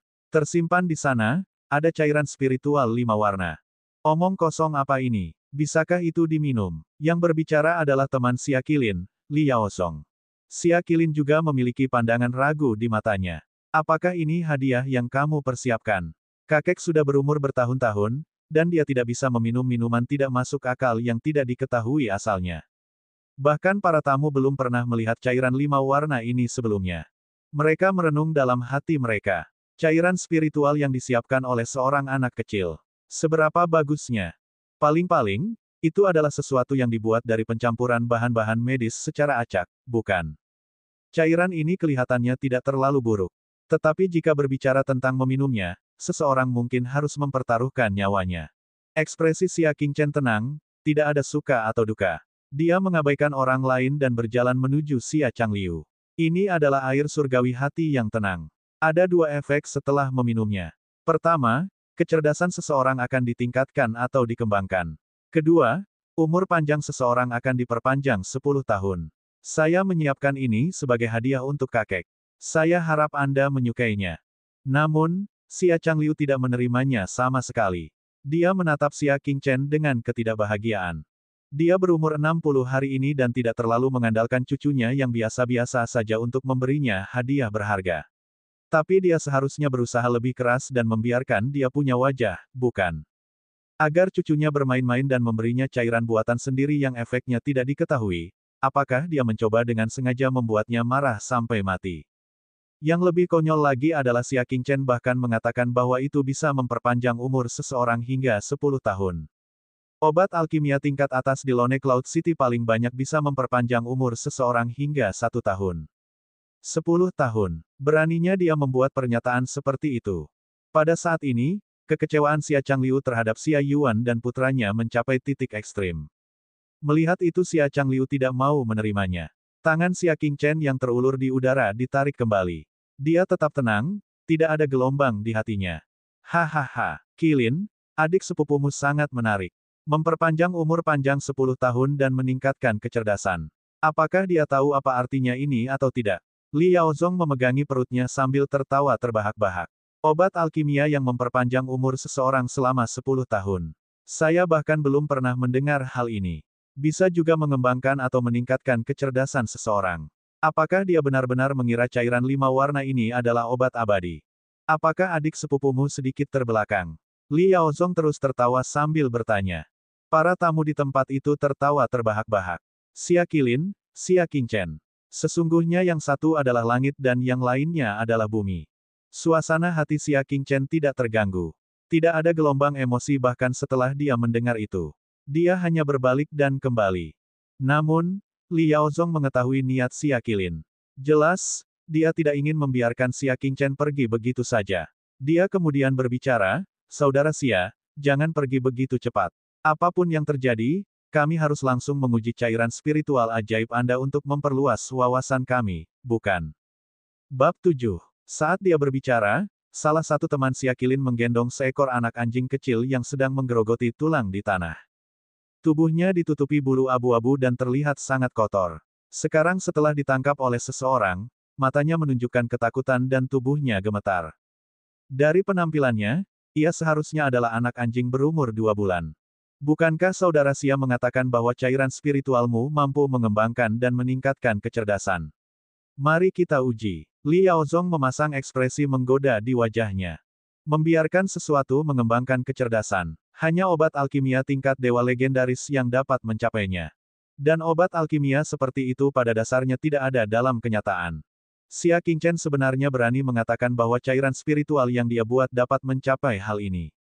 Jika Li Yaozong tidak mengambil kesempatan ini dan langsung mengungkap kebohongannya, menyebabkan Xia Qingchen diejek dan diejek sampai dia benar-benar tidak punya wajah lagi, Xia Qingchen akan benar-benar berpikir bahwa dia bisa berbohong kapan saja dia mau. Itu benar, Saudara Xia, mengapa Anda tidak membiarkan orang-orang seperti kami yang belum pernah melihat ini memperluas wawasan kami? Teman-teman Xia Qilin ikut campur. Haha, kita semua bodoh dan tidak berpengalaman. Saudara Xia, jangan terlalu picik. Semua orang ikut serta dalam kata-kata mereka, tanpa bentuk-membentuk pengepungan, menyebabkan Xia Qingchen tidak dapat melepaskan diri. Baiklah kalau begitu, aku akan membiarkan kalian para katak di dalam sumur melihat sesuatu yang akan memperluas penglihatan kalian sehingga kalian semua bisa diam. Bahkan manusia yang terbuat dari lumpur pun akan memiliki 3 titik api di dalam dirinya, apalagi Xia Qingchen. Sehubungan dengan orang-orang bodoh, Xia Qingchen selalu tidak mau membuang waktu untuk berdebat dan menjelaskan kepada mereka. Hanya saja katak-katak di dalam sumur ini terlalu berisik. Dia memutuskan untuk membiarkan mereka memperluas wawasannya dan membuat mereka tutup mulut sepenuhnya. Setelah mendengar ini, semua pemuda di sekitarnya memiliki kemarahan di mata mereka. Dia benar-benar berani menyebut mereka katak di dalam sumur. Sungguh konyol. Berbicara tentang latar belakang dan status, manakah di antara mereka yang tidak 10 hingga 100 kali lebih baik daripada Xia Qingchen? Hal menarik yang pernah mereka lihat sebelumnya 1000 kali lebih banyak daripada Xia Qingchen. Namun, dia sebenarnya menyebut mereka katak di dalam sumur. Dia pasti sangat marah. Li Yaozong memasang senyuman palsu. Saudara-saudara, sepertinya saudara Xia akan mengizinkan kita, para katak di dalam sumur, untuk memperluas wawasan kita. Semuanya usap matamu dan bersiaplah untuk melihat dengan jelas. Anak-anak muda di sini semuanya mengerti secara diam-diam. Nanti, jika mereka tidak mempermalukan Xia Qingchen hingga dia kehilangan muka, bagaimana mereka bisa menghadapi kata-katanya, menyebut mereka, katak di dalam sumur. Xia Qingchen tidak mengucapkan sepatah kata pun. Dia membuka botol giok dan menuangkan 10% air surgawi hati tenang ke dalam mulut anak anjing itu. Sesaat kemudian, anak anjing itu mulai gemetar. Matanya berputar ke belakang saat ia mengeluarkan erangan menyedihkan sementara tubuhnya menegang. Itu mati. Pemuda yang menggendong anak anjing itu hampir tidak bisa menahannya. Li Yaozong dan yang lainnya memegangi perut mereka dan tertawa terbahak-bahak. Ayo, aku hampir mati karena tertawa. Saudara Xia, apakah ini yang disebut cairan spiritual yang dapat mengembangkan dan meningkatkan kecerdasan? Mengapa anjing itu mati sebelum kecerdasannya berkembang? Hahaha, aku, seekor katak di dalam sumur, wawasanku benar-benar diperluas sekarang. Itu benar, dari muda hingga sekarang, ini pertama kalinya visi saya diperluas. Para tetua yang berada di sekitar menggelengkan kepala dan menghela nafas. Anak itu kemungkinan besar mempunyai masalah dengan kepalanya, kan? Sungguh memalukan. Cepat usir dia dan ayahnya. Saya merasa frustrasi hanya dengan melihatnya. Xia Changliu memasang ekspresi pucat. Dia sangat marah hingga dia gemetar. Cairan itu meracuni seekor anjing sampai mati dan Xia Qingchen berani memberikan hal seperti itu padanya. Li Yaozong tertawa lama. Dia menyeringai lebar dan mengajukan pernyataan yang sulit. Xia Qingchen, kamu berani mengeluarkan air suci yang sangat beracun untuk menipu kami dan bahkan menyebut kami katak di dalam sumur. Tidakkah kamu menganggap dirimu konyol? Yang lainnya tertawa dingin, dengan ekspresi jahat di wajah mereka. Selanjutnya, mereka sama sekali tidak akan ramah. Kalimat menyebut mereka katak di dalam sumur membuat mereka sulit untuk mengabaikannya meskipun mereka menginginkannya. Namun tiba-tiba, suara buram yang sulit dibedakan terdengar di tengah-tengah mereka. Sekelompok orang bodoh yang memperlakukanku seperti mainan. Cepat lepaskan kakek anjingmu. Semua orang menoleh ke arah suara itu. Mereka melihat anjing kecil berwarna abu-abu yang seharusnya mati tiba-tiba hidup kembali. Ia berjuang keras dalam genggaman pemuda itu. Mulutnya bergerak seolah sedang berbicara. Semua orang tercengang. Li Yaozong bertanya dengan ragu, sebelumnya, apakah anjing ini berbicara? Atau apakah Xia Qingchen sedang mempermainkannya? Mainkan kepala ibumu. Apakah kamu tuli? Tidak bisakah kamu mendengar ayahmu berbicara? Tidak ada yang menyangka anjing abu-abu kecil itu akan menoleh, memperlihatkan giginya pada Li Yaozong dan berbicara dalam bahasa manusia. Ao, setelah itu, ia menundukkan kepalanya dan menggigit tangan pemuda yang memegangnya. Pemuda itu langsung melepaskannya karena kesakitan. Ia kemudian dengan gesit melompat ke tanah dan berlari menuju Xia Qingchen dengan pantatnya bergoyang. Kaki belakangnya berdiri tegak, dan cakar depannya disatukan dalam posisi menyerupai manusia yang sedang menembakkan busur. Terima kasih Sein, karena telah membantuku mengembangkan kecerdasan. Terima kasih banyak. Hualala, semua tamu benar-benar terkejut. Semuanya berdiri. Gelas anggur dan sumpit di depannya semuanya terjatuh ke tanah. Mereka menatap anjing abu-abu itu tanpa berkedip. Mereka tidak bisa mempercayai mata dan telinga mereka. Cairan 5 warna itu benar-benar air dewa yang dapat mengembangkan dan meningkatkan kecerdasan, selain memperpanjang umur seseorang.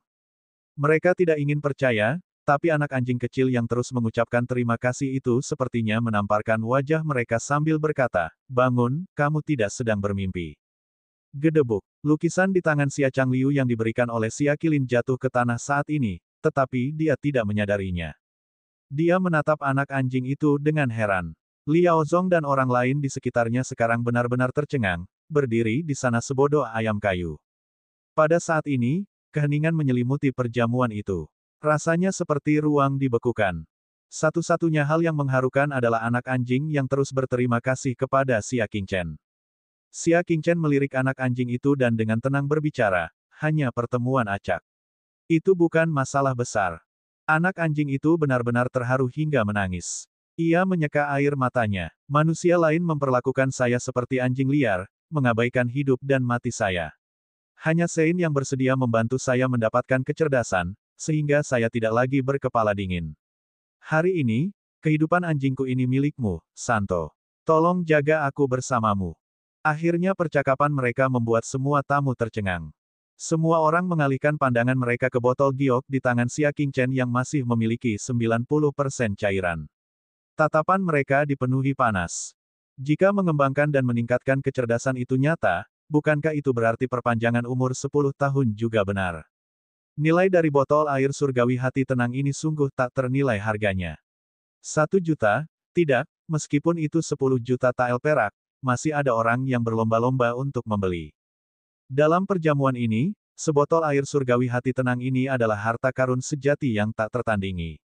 Bahkan jika seseorang menjual seluruh Northern Xia Manor, dia bahkan tidak akan bisa membeli ini. Xia Changliu tiba-tiba sadar kembali. Dia mengulurkan tangannya tapi kemudian diam-diam menariknya kembali. Sebelumnya, dia sudah menolaknya. Bagaimana dia masih punya wajah untuk menerimanya sekarang? Namun, Apapun yang bisa memperpanjang umur pasti sangat memikat. Dia masih berhasil menekan keinginan di dalam hatinya dan berpura-pura bersikap acuh tak acuh. Ah, King Chen, kakek telah melihat niat baikmu. Kamu bisa memberikan botol itu kepadaku sekarang. Dia benar-benar memiliki penampilan seperti, aku menerima hadiahmu berarti memberikan wajahmu. Xia Qingchen menutup telinga terhadapnya. Dia berjongkok dan memberikan sisa cairan kepada anak anjing itu sambil dengan tenang berbicara, saat saya memberikan ini kepada seekor anjing, ia masih tahu bagaimana harus bersyukur dan berterima kasih kepada saya. Ketika saya mencoba memberikan ini kepada manusia, yang saya terima hanyalah ejekan dan ejekan. Bukankah sudah jelas kepada siapa aku harus memberikan ini? Ketulusan dia dan ayahnya diperlakukan sebagai kotoran oleh Xia Changliu. Jika ini masalahnya, apakah mereka masih perlu menunjukkan kesalehan anak? Mereka sudah menunjukkan kesalehan anak, hati nurani mereka jernih. Kalimat ini menyebabkan wajah Xia Changliu berubah warna menjadi merah dan hijau. Kata-kata itu dengan jelas mengatakan bahwa dia bahkan tidak sebanding dengan seekor anjing. Semua tamu merasakan sakit yang tiada taraf di hati mereka saat melihat anak anjing kecil berwarna abu-abu membuka mulutnya untuk meminum sisa cairan. Di bawah tatapan tajam mereka, anak anjing abu-abu kecil itu mengalami transformasi lagi. Bulu abu-abunya tiba-tiba berubah menjadi warna salju putih. Matanya bersinar terang. Hanya dengan sekali melihat saja sudah dapat menentukan bahwa itu adalah makhluk dengan sifat spiritual dan kecerdasan yang sangat tinggi. Dalam beberapa saat singkat, ia berubah menjadi makhluk roh seputih salju yang cantik dari seekor anjing liar. Sein, sulit bagiku untuk membalas kebaikanmu meskipun aku bekerja keras untukmu selamanya.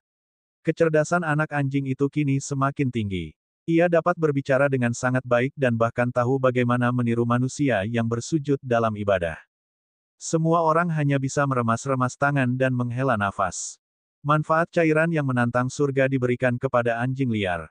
Sungguh menyia-nyiakan harta surgawi. Pada saat ini, ketika para tamu melirik Liao Zong dan yang lainnya, mereka benar-benar tampak seperti sekelompok katak di dalam sumur. Sangat konyol sampai ekstrim.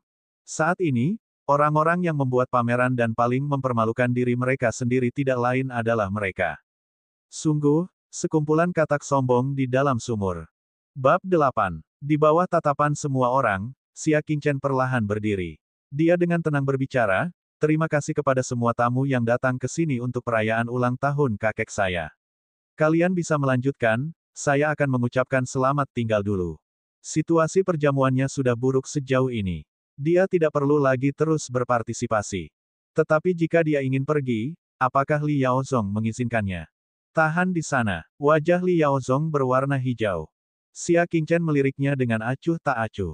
Katak di dalam sumur, kenapa kamu menghentikanku? Wajah Li Yaozong menjadi kaku. Dia kemudian berbicara, kata-katamu kasar dan telah menghina para siswa di pengadilan tinggi Paviliun Bela Diri. Ini adalah tanda tidak hormat terhadap Paviliun Bela Diri. Sebagai bagian dari Paviliun Bela Diri, saya tidak bisa berdiam diri dan mengabaikan ini. Dia benar-benar kehilangan muka dan ingin bergantung pada ini untuk mendapatkan kembali sebagian. Kamu awalnya adalah seekor katak di dalam sumur. Saya hanya mengatakan kebenaran. Jika Anda merasa keberadaan Anda telah menghina pendopo bela diri, mengapa Anda tidak berhenti dan pergi saja? Jangan terus-menerus merusak reputasi Paviliun Bela Diri, saran Xia Qingchen dengan serius. Hati Li Yaozong terbakar amarah. Kemarahan terlihat di wajahnya, yang bermarga Xia. Berhentilah menjadi pembuat onar yang menyebalkan. Sekarang, atas nama murid pengadilan tinggi Paviliun Bela Diri, aku akan menghukummu. Xia Qingchen tidak mengatakan apapun.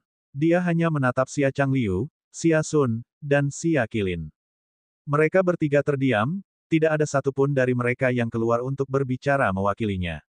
Diam setara dengan persetujuan diam-diam. Mungkin mereka merasa Xia Qingchen terlalu menjadi pusat perhatian hari ini. Mereka berharap menggunakan beberapa orang luar untuk menekan kesombongannya dengan kejam. Pada saat ini, Xia Qingchen benar-benar kecewa dengan kekerabatan klan Xia.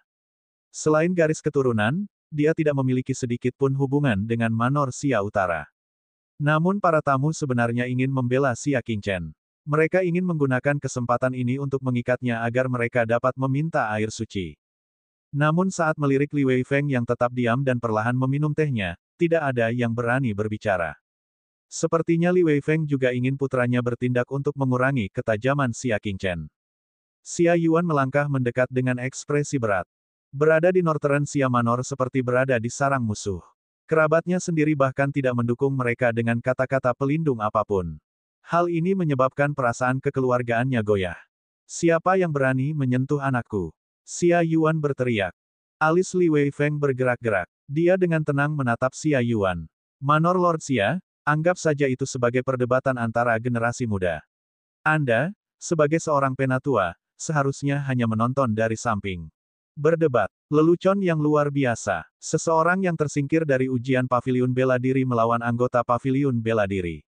Itu akan menjadi pemukulan sepihak. Li Weifeng sengaja membiarkan putranya melakukan ini. Dia hendak mengatakan sesuatu, tetapi Xia Qingchen dengan tenang menyela, "Ayah, saya bisa menyelesaikannya sendiri." Xia Yuan terkejut. Dia menatap Xia Qingchen yang dikelilingi oleh kerumunan. Perasaan asing muncul di hatinya. Sepertinya putranya tumbuh dalam semalam dan menjadi dewasa hingga dia tidak bisa mengenalinya. Hatinya bergetar sejenak. Xia Yuan kemudian berbicara, "Baiklah, hati-hati." Dia memutuskan bahwa dia pasti akan bertindak untuk menyelamatkan putranya pada saat yang genting. Dia sama sekali tidak akan membiarkan putranya dihina dan dihina bahkan jika dia menyinggung Li Weifeng. "Kamu punya nyali." Li Yaozong mencibir. "Sesuai penghinaanmu terhadap paviliun bela diri, aku memutuskan untuk menekanmu ke tanah sehingga kamu bisa belajar menggonggong seperti anjing. Aku akan memberitahumu bahwa di dunia ini di mana yang kuat memakan yang lemah. Jika Anda bukan termasuk yang kuat, Anda harus bertindak seperti anjing dan menundukkan kepala. Jika kamu mencondongkan kepala, kamu hanya akan dipukul dengan keras dan akhirnya merasa sangat kesakitan. Nenekmu, apa salahnya menjadi seekor anjing? Tuan anjing ini akan menggigitmu sampai mati. Kamu hanyalah sesuatu yang tidak memiliki ayah untuk mengajarimu." Anak anjing kecil itu mengutuk. Dia memarahi Li Yaozong dan Li Weifeng secara bersamaan. "Kecil, aku akan membunuhmu nanti." Li Yaozong melotot tajam. "Semuanya mundur. Perhatikan bagaimana saya menghukum mereka yang tidak menghormati paviliun bela diri." Sekelompok orang mundur, meninggalkan ruang kosong yang sangat besar. Li Yaozong menyatukan tangannya dan mengaktifkan 4 meridian besar di tubuhnya. Dari permukaan kulitnya, ki putih samar terlihat. Ini adalah kekuatan batin tingkat pancaran keempat pada tahap konstelasi minor. "Berlutut dan panggil aku kakek." Li Yaozong melangkah mendekat, melancarkan serangan telapak tangan ke kepala Xia Qingchen. Ketenangan tercermin di mata Xia Qingchen. Sepertinya dia tidak punya niat untuk memblokir. Hanya ketika lawannya berada dalam jarak 3 kaki darinya barulah dia dengan santai mengangkat telapak tangannya. "Pak!" Dia kemudian bergerak, namun serangannya mencapai sebelum serangan Li Yaozong. Sebuah tamparan menamparkan wajah Li Yaozong. Suaranya sangat jernih, bergema keras di seluruh tempat. Li Yaozong tertangkap basah dan tersandung karena tamparan itu. Dia menutupi wajahnya yang mati rasa dan bengkak, namun dia tidak bisa menutupi keterkejutan di matanya. Dia dipenuhi rasa tidak percaya. Dia jelas menyerang lebih dulu, tapi kenapa dia yang ditampar? Namun, hal ini membuatnya semakin marah. "Sial, kamu sedang mencari kematian." Li Yaozong menerjang dengan penuh kebencian. Dia sangat ganas. Auranya saja sudah cukup untuk menakuti orang. "Pak!" Xia Qingchen kembali memberikan tamparan biasa, memaksa Li Yaozong yang sedang menerjang mundur dari dampaknya. Dia berada di udara dan mulutnya penuh darah karena 2 gigi depannya copot. Gedebuk. Kali ini, dia langsung menabrak meja. Piring dan cangkir anggur yang tak terhitung jumlahnya di atas meja terbalik. Dia berada dalam kondisi yang sangat menyedihkan. Semua orang sangat terkejut. Jika tadi hanya kebetulan, kalau begitu, apakah tamparan kedua ini masih merupakan tamparan? Akhirnya, seseorang menemukan bahwa ki putih samar juga keluar dari tubuh Xia Qingchen. Dia berada pada tingkat pancaran keempat dari tahap konstelasi minor. Bagaimana bisa? 2 bulan lalu, dia masih berada di level pancaran ketiga. Mereka tidak tahu bahwa kekuatan sebenarnya Xia Qingchen sebenarnya setara dengan tingkat pancaran kelima dari tahap konstelasi minor. Xia Qingchen menyilangkan tangan di belakang punggungnya saat dia berjalan menuju Li Yaozong. Dia dengan tenang berbicara, "Hal yang paling aku benci adalah mulutmu ini. Kamu berisik dan kata-katamu tidak enak didengar. Persetan dengan ibumu." Li Yaozong sangat marah. Dia mengeluarkan belati dan melompat seperti ikan keluar dari air. Namun, bahkan sebelum dia sempat menusuknya, tangannya yang memegang belati sudah ditangkap oleh Xia Qingchen. Pada saat yang sama, Xia Qingchen mengulurkan tangannya yang lain dan terus-menerus memberikan 10 tamparan di wajah Liao Zong. Setiap tamparan menyebabkan darah berceceran.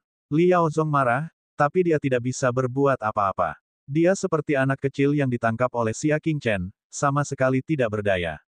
Dia hanya bisa membiarkan dirinya ditampar. Setelah tamparan ke-10, pipi Liao Zong membengkak seperti pantat babon. Dia merasa konyol karena kekuatan telapak tangan dan merasa sangat pusing. Dia tidak bisa membedakan berbagai hal dengan jelas dan terjatuh ke tanah seperti tumpukan lumpur busuk. Jadi ini adalah siswa dari pengadilan tinggi paviliun bela diri. Xia Qingchen berbicara dengan acuh tak acuh.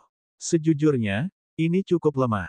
Keheningan menyelimuti tempat ini. Mereka dikejutkan oleh terobosan basis kultivasi Xia Qingchen dan dipenuhi rasa gentar terhadap Li Weifeng yang memiliki ekspresi suram di wajahnya. Xia Qingchen benar-benar memukuli putranya dengan sangat kejam di hadapannya. Xia Sun juga sangat marah hingga dia gemetar. Jika Li Weifeng mengalihkan amarahnya ke kediaman Xia Utara, di masa depan, bagaimana putranya, Xia Qilin, masih bisa menikmati hari-hari yang menyenangkan. Setelah memikirkan hal ini, dia berteriak dengan marah, Xia Qingchen, bagaimana kamu bisa melakukan tindakan kekerasan seperti itu di depan umum? Raungan amarahnya membuat banyak tamu terbangun dari keadaan linglung. Mereka semua tetap diam sambil terus mengamati. Sepertinya Xia Sun ingin menjelaskan bahwa dia tidak berada di pihak Xia Qingchen. Namun, Xia Qingchen bahkan tidak menatap lurus ke arahnya. Dia menggerakkan salah satu kakinya dan menginjak wajah Liao Zong seperti seseorang menginjak anjing mati. Dia dengan tenang berbicara, hanya perdebatan antara generasi muda. Sebagai seorang penatua, Anda sebaiknya hanya menonton dari samping. Kalimat ini diucapkan secara pribadi oleh guru bela diri Li Weifeng. Paman kedua, apakah kamu tuli? Apakah kamu tidak mendengarnya? Xia Sun mengalihkan topik pembicaraan dan menegur, Spar tetaplah Spar, tapi kamu jelas-jelas dipenuhi dengan kebencian, menindas orang lain. Penindasan. Xia Qingchen mengalihkan pandangan tenangnya ke arahnya. Paman kedua, saya pikir kamu hanya tuli tetapi apakah kamu juga buta? Siapa yang terus memprovokasi saya sejak awal? Siapa yang bilang dia ingin menghukumku? Siapakah orang yang ingin menekan saya ke tanah sehingga saya bisa belajar menggonggong seperti anjing hanya karena dia merasa basis budidayanya lebih kuat? Siapa pelaku intimidasi sebenarnya dapat dilihat dengan jelas selama seseorang tidak buta. Bab 9. Tidak masuk akal. Xia Sun sangat marah. Apakah ini caramu berbicara dengan orang yang lebih tua? Di matamu, apakah kamu masih melihatku sebagai paman keduamu? Xia Qingchen telah lama menoleransi paman keduanya ini. Dia dengan dingin membalas, paman kedua. Paman kedua mana dari keluarga mana yang akan mengatur agar keponakannya duduk di sudut dan diabaikan? Apakah ada paman kedua yang membiarkan orang luar menghina dan menindas keponakannya seperti ini? Akankah paman kedua dengan tidak sabar membantu orang luar menyalahkan keponakannya setelah keponakannya membalikkan keadaan? Berhentilah menempelkan emas di wajahmu. Kamu pikir kamu ini siapa? Apakah kamu layak menjadi paman keduaku? Tatapan Xia Qingchen tajam. Itu adalah arogansi dingin dan tak berbentuk yang seolah-olah dia meremehkan segala sesuatu di dunia. Dia memperlakukan Xia Yuan sebagai ayahnya karena tindakan Xia Yuan layak disebut ayah. Menurut Xia Sun, siapa dia? Apakah dia layak menjadi paman keduanya? Kamu hal yang sangat kasar. Xia Sun bergegas mendekat, posturnya siap menamparkan. Kata-kata Xia Qingchen benar-benar membuatnya kehilangan muka. Yang bermarga Xia, jika kamu memukul anakku sekali, orang tua ini akan mematahkan kaki anakmu. Suara gemuruh muncul dari kerumunan. Xia Yuan yang berpenampilan sopan dan lembut sekarang seperti singa yang marah, menatap Xia Sun dengan marah. Xia Sun menoleh. Dia kemudian mencaci maki, Xia Yuan, apakah kamu akan membiarkan putramu melakukan tindakan agresi ini? Setiap orang harus memahami siapa yang melakukan tindakan agresi. Mereka yang tidak mengerti adalah orang-orang yang berbicara secara membabi buta meskipun matanya terbuka. Xia Sun, bahkan jika kamu seorang penindas, kamu harus tahu kapan harus berhenti. Mata Xia Yuan sangat dingin. Saya bisa mentolerir rasa tidak hormat dari Anda dan putra Anda. Tapi aku pasti tidak tahan kalian berdua menindas anakku. Dia akhirnya mengucapkan kata-kata itu di dalam hatinya, melepaskan sepenuhnya hubungan kekerabatan yang sudah lama tidak ada lagi. Hanya denganmu, Xia Sun mengeluarkan aura yang menunjukkan basis budidayanya yang jelas lebih tinggi. Kekuatanku memang kalah dengan kekuatanmu. Namun, Jika Anda benar-benar memusuhi saya, apakah menurut Anda akan sulit bagi saya untuk membunuh putra Anda secara diam-diam dalam kegelapan? Kata-kata ini benar-benar membuat takut Xia Qilin yang berada di antara kerumunan. Bakatnya sangat bagus, tetapi waktu kultivasinya terlalu singkat. Di hadapan seorang tetua seperti Xia Yuan yang telah berkultivasi selama bertahun-tahun, dia sama lemahnya dengan semut. Jika dia benar-benar diincar oleh Xia Yuan, dia tidak akan berani mengambil setengah langkah pun dari kediaman Xia Utara. Xia Sun merasakan ketakutan di hatinya. Dia diam-diam merenungkan apakah dia telah memaksa dua ayah dan anak ini terlalu jauh, sehingga menyebabkan Xia Yuan menjadi sangat marah. Sekarang, bahkan seseorang yang menghargai hubungan seperti Xia Yuan ingin memutuskan hubungan persaudaraan mereka. Xia Changliu yang duduk di kursi tuan rumah menatap sepasang saudara lelaki yang telah berubah menjadi musuh, merasa sangat rumit di dalam hatinya. Siapa yang benar, siapa yang salah? Dia melihatnya dengan sangat jelas. Yang salah sebenarnya adalah Xia Sun dan putranya. Mereka terlalu sombong, dan inilah yang menyebabkan situasi saat ini. Secara emosional, dia harus membela Xia Yuan dan putranya yang dianiaya. Tapi dia adalah orang yang sangat pragmatis dan rasional. Xia Yuan, bawalah putramu dan segera tinggalkan Xia Manor. Xia Changliu berbicara dengan apatis. Kalian berdua terlalu tidak peka, membuatku merasa sangat kecewa. Xia Yuan menatap ayahnya, merasakan hawa dingin yang tak terkatakan di hatinya.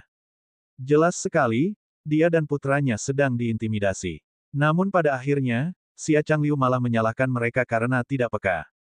Mungkinkah putranya, Xia Qingchen, benar-benar harus dipaksa jatuh ke tanah dan belajar menggonggong seperti anjing sebelum dia, Xia Yuan, dapat dianggap bijaksana? Hatinya menjadi sangat dingin. Ayah, jaga tubuhmu. Xia Yuan dengan paksa menahan air matanya. Dia melambaikan tangannya pada Xia Qingchen, menyuruhnya ikut. Qingchen, ayo pergi. Xia Qingchen melirik Xia Changliu dalam-dalam. Jika ada yang mengatakan bahwa paman keduanya buta mata, maka kakeknya akan dianggap buta hati. Kakeknya tidak bisa melihat kesalehan anak yang sebenarnya dan hanya bisa melihat manfaatnya, tidak menggunakan hatinya. Di bawah tatapan semua tamu, Xia Qingchen meninggalkan Manor Xia Utara bersama ayahnya. Perayaan yang awalnya menyenangkan akhirnya bubar karena hal ini juga. Wajah Li Weifeng seberat timah. Dia memerintahkan beberapa orang untuk mengangkat putranya pergi. Pada saat ini, Xia Sun dipenuhi dengan rasa gentar. Dia membungkuk. Guru bela diri Li, sebenarnya, Manor Xia Utara milikku sudah lama membuat garis batas dengan Manor Xia Selatan. Tindakan mereka tidak ada hubungannya dengan kita. Li Weifeng mengangguk. Saat melakukan sesuatu, saya selalu percaya bahwa setiap kesalahan ada sumbernya. Aku akan membuat hidup orang-orang yang membuatku tidak bahagia menjadi sengsara. Matanya bersinar dengan tajam. Bisa dibayangkan bahwa untuk ujian pavilion bela diri berikutnya, Li Weifeng akan membuat hidup Xia Qingchen sengsara. Tanda pisah tanda hubung. Di luar pintu. Qingchen, aku minta maaf. Ayahmu tidak berguna, aku telah melibatkanmu dengan gangguan kecil, kata Xia Yuan, jelas malu dengan apa yang baru saja terjadi. Mengapa mereka mendapat perlakuan tidak adil dari Xia Changliu? Bukankah karena dia terlalu tidak berguna? Jika dia memiliki prestasi seperti saudara keduanya, apakah Xia Changliu berani memperlakukan mereka seperti ini? Ayah, ayah memberiku kehidupan dan membesarkanku hingga dewasa. Ini sudah merupakan tindakan kebajikan yang luar biasa. Anakmu bahkan tidak sabar untuk melunasi hutang budinya, bagaimana aku bisa menyalahkanmu? Xia Qingchen menghela nafas. Sekarang setelah aku dewasa, aku akan membuat reputasiku sendiri. Bahkan pemilik asli tubuh ini, Xia Qingchen yang asli, tidak pernah menyalahkan ayahnya sebelumnya. Ini bukan karena Xia Yuan tidak berusaha cukup keras. Sebaliknya, dia menderita cedera yang tidak disengaja beberapa tahun yang lalu yang mengakibatkan kemajuan kultivasinya lambat. Kakek akan meremehkanku, paman kedua akan menindasku, dan sepupuku akan meremehkanku karena kekuatanku terlalu rendah, Xia Qingchen berbicara. Karena itu, selama kompetisi berikutnya, saya ingin memukau dunia dengan satu prestasi cemerlang dan membuat mereka semua tutup mulut dan menarik kembali pandangan mereka yang tidak sedap dipandang. Saya ingin niat mereka untuk menindas kami dipadamkan selamanya. Dia awalnya tidak tertarik pada pavilion bela diri. Namun kini, dia merasa perlu menunjukkan sedikit kemampuannya. Itu bukan untuknya, tapi untuk Xia Yuan yang merasa bangga dan puas. Dia ingin semua orang tahu bahwa Xia Yuan memiliki putra yang baik. Qingchen, Xia Yuan tergerak. Dia menatap Xia Qingchen yang sepertinya telah terlahir kembali sepenuhnya, ragu apakah harus berbicara atau tidak. Xia Qingchen memahami maksud ayahnya. Dia dengan tenang tersenyum. Mengenai bagaimana kekuatanku telah menembus tingkat pancaran keempat dan dari mana datangnya air surgawi hati tenang, mohon maafkan anakmu karena merahasiakan ini untuk sementara waktu. Setelah kompetisi paviliun bela diri, saya pasti akan mengungkapkan kebenaran kepada Anda. Di saat yang sama, aku juga akan memberikan hadiah kepada ayah. Xia Yuan menatap Xia Qingchen. Dia tidak memaksanya untuk mengungkapkannya sekarang, jadi dia mengangguk perlahan. Aku sudah dipenuhi dengan antisipasi. Duo ayah dan anak itu berjalan berdampingan dan tepat ketika mereka bersiap untuk pergi, sebuah teriakan tiba-tiba terdengar dari belakang. Sein, bawalah aku bersamamu. Menundukkan kepalanya, Xia Qingchen melihat seekor anak anjing putih berlari dengan kikuk, mencoba mengejarnya dengan kaki pendeknya. Ada sebuah kotak di mulutnya.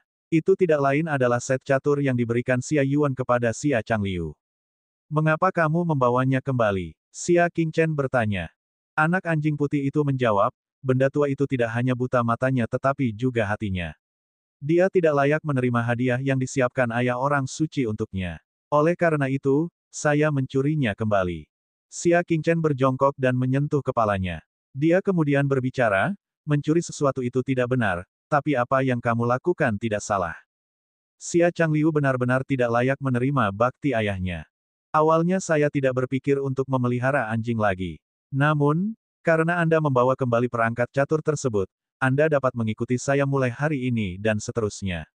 Di masa depan, tingkat pencapaian Anda akan bergantung pada kekayaan Anda. Anak anjing putih itu dipenuhi rasa terima kasih dan meneteskan air mata. Terima kasih, Sein, atas kebaikanmu yang luar biasa. Namaku Xia Qingchen. Anda dapat memanggil nama saya secara langsung atau menggunakan istilah lain selain Sein, Xia Qingchen berbicara. Kata Sein terlalu mencolok. Meskipun dia benar-benar bisa memenuhi gelar itu.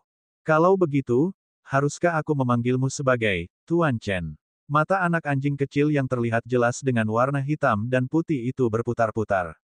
Xia Qingchen mengangguk, menunjukkan persetujuannya. Dia menatap anak anjing putih itu. Aku akan memberimu nama. Namamu adalah Cold Grudge.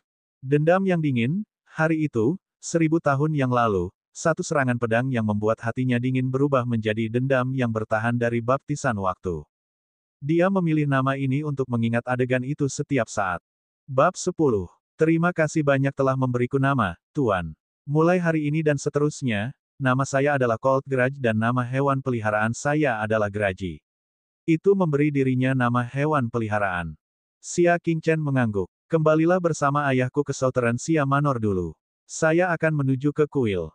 Kecepatan kultivasinya saat ini pun sudah terbilang tidak terlalu buruk jika dibandingkan dengan orang biasa. Namun bagi Xia Qingchen, itu masih terlalu lambat. Oleh karena itu, dia perlu mengambil beberapa jalan pintas. Di kehidupan masa lalunya, dia telah mengembangkan banyak sekali obat-obatan yang bermanfaat bagi tahap konstelasi minor. Salah satunya adalah obat bernama Dragon Blood Powder. Itu mampu meningkatkan kecepatan kultivasi seseorang sebanyak 2 kali lipat.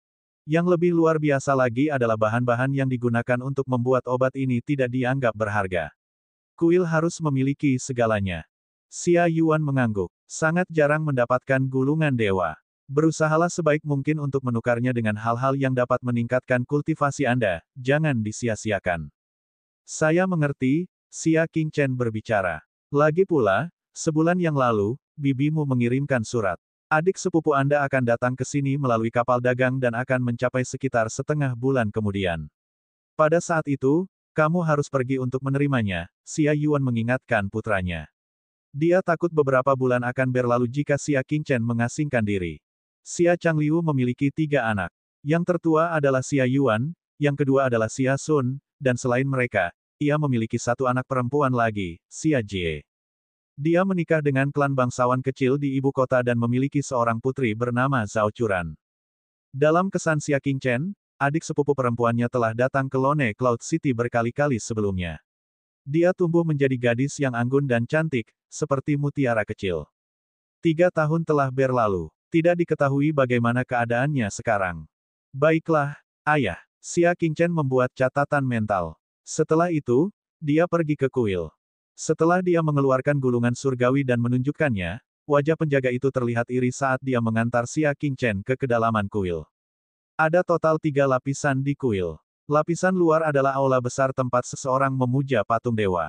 Lapisan tengah adalah tempat para utusan surgawi tinggal dan bercocok tanam. Dan lapisan dalam adalah lokasi di mana kepala kuil, tetua, dan orang lain dari eselon atas tinggal. Itu adalah area terlarang dan tidak ada izin masuk sembarangan. Di bawah pimpinan penjaga, Xia Qingchen tiba di lapisan tengah. Ada ratusan kamar mewah yang ditata rapi. Ada segalanya di sini. Salah satu ruangan dikenal sebagai paviliun surgawi. Itu adalah yang terbesar dari segi ukurannya. Setelah menukar apa yang kamu inginkan, kamu harus segera pergi dari sini. Beberapa orang dari lapisan dalam kadang-kadang datang ke sini. Akan sangat buruk jika kamu secara tidak sengaja menyinggung perasaan mereka. Penjaga itu membawa Xia Qingchen ke paviliun dewa dan mengingatkannya sebelum langsung pergi. Xia Qingchen mengangguk dan memasuki paviliun dewa. Ada 100 counter di sini dengan segala macam pil alkimia, keterampilan bela diri, dan senjata. Selain itu, masih ada 30 ruang budidaya. Esensi ki di dalam ruangan itu berlimpah. Berkultivasi 1 hari di sana setara dengan 1,5 hari di luar. Efeknya bagus, itu cukup mengejutkan. Hati Xia Qingchen sedikit tergerak. Tidak mudah menemukan tempat seperti ini di Lone Cloud City. Namun sayangnya, ruang budidaya hanya terbuka untuk anggota kuil. Bahkan jika seseorang memiliki gulungan surgawi, mereka tidak akan diizinkan masuk. Tiba-tiba, Xia Qingchen menemukan bahwa di balik 30 ruang budidaya, ada ruang kosong. Di sana, sebatang pohon kecil setinggi manusia tumbuh dengan susah payah dengan cara menggali melalui lempengan batu di tanah. Daunnya rapuh dan akarnya gemuk, itu penuh dengan esensi ki. Ada sesuatu yang aneh terjadi di sekitar pohon ini. Dia berjalan menuju pohon dan menutup matanya saat dia merasakan. Dia menemukan bahwa esensi ki di udara lebih tebal dari biasanya. Dia menemukan bahwa pohon itu terus-menerus mengeluarkan esensi ki, menyebabkan esensi ki menjadi lebih padat ketika semakin dekat ke pohon. Tempat ini memiliki esensi ki terpadat. Sebenarnya jumlahnya 2 kali lipat dari dunia luar. Seharusnya karena pohon kecil itu menyerap esensi ki di bawah tanah dan melepaskannya ke udara. Xia Qingchen menganalisis. Jangka waktu pertumbuhan pohon ini tidak terlalu lama dan belum ada yang menemukan tanah berharga ini. Jarang sekali. Dia melirik ke sekeliling. Melihat tidak ada seorang pun di sini, Xia Qingchen segera duduk bersila dan mengambil kesempatan yang sulit didapat untuk mengolah hati langit terang gelap mencoba yang terbaik untuk membuka meridian kecil lainnya. Seperti yang diharapkan, dengan kepadatan esensi ki 2 kali lipat, kecepatan dia membuka meridian kecil jauh melebihi masa lalu. Tidak lama kemudian, dia memasuki kondisi kultivasi yang mendalam. Dia sama sekali tidak tahu bahwa 2 orang, satu muda dan satu tua, telah berdiri di hadapannya cukup lama. Kakek, bocah ini sangat menyebalkan. Dia benar-benar menduduki tanah berhargaku. Suara seorang gadis muda terdengar. Dia memiliki mata yang cerah dan gigi yang putih. Alisnya seperti pohon willow ramping dan wajahnya indah dan indah. Meski wajahnya lembut, dia memiliki sedikit kedewasaan dan keanggunan yang melampaui usianya. Selain itu, dia juga memancarkan sedikit arogansi yang sepertinya berasal dari statusnya yang tinggi. Bagaimana kamu bisa menyalahkan orang lain karena kamulah yang datang terlambat? Pria tua di sampingnya berusia lebih dari 80 tahun. Kepalanya dipenuhi rambut putih pendek. Punggungnya sedikit ditekuk dan tangannya digenggam di belakang punggung. Sepasang mata keruh saat ini sedang menatap Xia Qingchen dengan niat mendalam. Dia kemudian perlahan berbicara, seni kultivasinya brilian dan sangat langka. Orang tua itu tahu semua klan bangsawan bela diri di Lone Cloud City seperti punggung telapak tangannya. Setelah mendengar ini, bibir gadis muda itu melengkung karena ketidakpuasan. Bisakah itu lebih cemerlang dibandingkan dengan gulungan perbaikan surga terfragmentasi, yang diturunkan dari generasi ke generasi? Namun, lelaki tua itu sepertinya menemukan sesuatu. Jangan bicara. Dia memfokuskan pandangannya. Semakin dia memandang Xia Qingchen, semakin dia merasa bahwa seni kultivasi Xia Qingchen sungguh menakjubkan. Dan pada akhirnya, dia hanya bisa menghela nafas kaget, seni kultivasi macam apa yang dia latih. Esensi ki yang dia serap sebenarnya berkeliaran di 9 meridian besar tapi sama sekali tidak ada rembesan. Sudah menjadi rahasia umum bahwa setelah esensi ki memasuki tubuh, mereka akan menetap di 9 meridian besar dan diubah menjadi kekuatan batin. Sisa-sisa esensi Qi yang tidak masuk ke dalam 9 meridian besar pada akhirnya akan merembes keluar dari pernapasan atau pori-pori seseorang. Kultivasi Xia Qingchen tampak sangat berbeda dari biasanya, menyebabkan lelaki tua itu terkejut. Dan suara keterkejutannya akhirnya membuat Xia Qingchen terbangun. Dia perlahan membuka matanya dan menatap mereka berdua. Setelah itu, dia diam-diam berdiri dan bersiap untuk pergi. Anak muda, kamu berasal dari klan mana? Lelaki tua itu bertanya. Wajah pemuda di hadapannya ini tidak dikenal, jadi dia seharusnya bukan seseorang dari kuil. Xia Qingchen dengan tenang menjawab, saya orang luar. Dia menjawab dengan santai sebelum berbalik dan berjalan menuju salah satu konter. Bagaimana kamu bisa begitu kasar? Kakek saya menanyakan sebuah pertanyaan kepada Anda. Tidak bisakah kamu membalas dengan benar? Teriak gadis muda itu sambil alisnya yang indah sedikit berkerut. Xia Qingchen bahkan tidak menoleh. Saya harus menjawab hanya karena dia bertanya. Mereka hanya bertemu secara kebetulan, mengapa dia harus menjawab pertanyaan orang lain? Terutama ketika mereka menanyakan asal-usulnya. Zilan, orang tua itu melambaikan tangannya. Kitalah yang salah karena mengganggu budidayanya. Anda tidak boleh terlalu sombong dan memaksa. Alis wanita muda itu bergerak-gerak. Karena kakek bilang aku sombong dan memaksa, aku akan memaksanya sekali saja. Dia buru-buru bergerak maju. Dengan jari telunjuk dan ibu jari kanannya meringkuk, dia mengumpulkan kekuatan batinnya dan menjentikkan jarinya, mengarah ke bahu Xia Qingchen. Kakekku berkata bahwa seni kultivasimu luar biasa. Mari kita bersaing dan lihat. Jarang sekali kakeknya memuji orang lain. Karena gulungan perbaikan surga terfragmentasi, yang diturunkan di kuil adalah seni budidaya tingkat kuning kelas menengah, itu termasuk dalam puncak absolut. Namun, kakeknya tetap memuji seni kultivasi pemuda ini sebagai sesuatu yang luar biasa. Ini benar-benar membuatnya merasa tidak bisa menerima ini. Oleh karena itu, dia ingin menggunakan kesempatan ini untuk melihat siapa yang lebih baik. Saat dia merasakan angin dingin dari punggungnya, Xia Qingchen menoleh tidak cepat atau lambat. Di keempat anggota tubuhnya, 40 meridian kecil semuanya diaktifkan. Kekuatan batin di tubuhnya berkumpul di jari telunjuk dan jari tengahnya. Jari-jarinya seperti bintang jatuh yang melintasi langit, langsung menusuk. Kekuatan di tubuhnya setara dengan seseorang di tingkat pancaran kelima dari tahap konstelasi minor. Basis kultivasi wanita muda itu tepatnya berada di tingkat pancaran kelima. Namun membandingkan kepadatan kekuatan batin mereka, Xia Qingchen selangkah lebih unggul.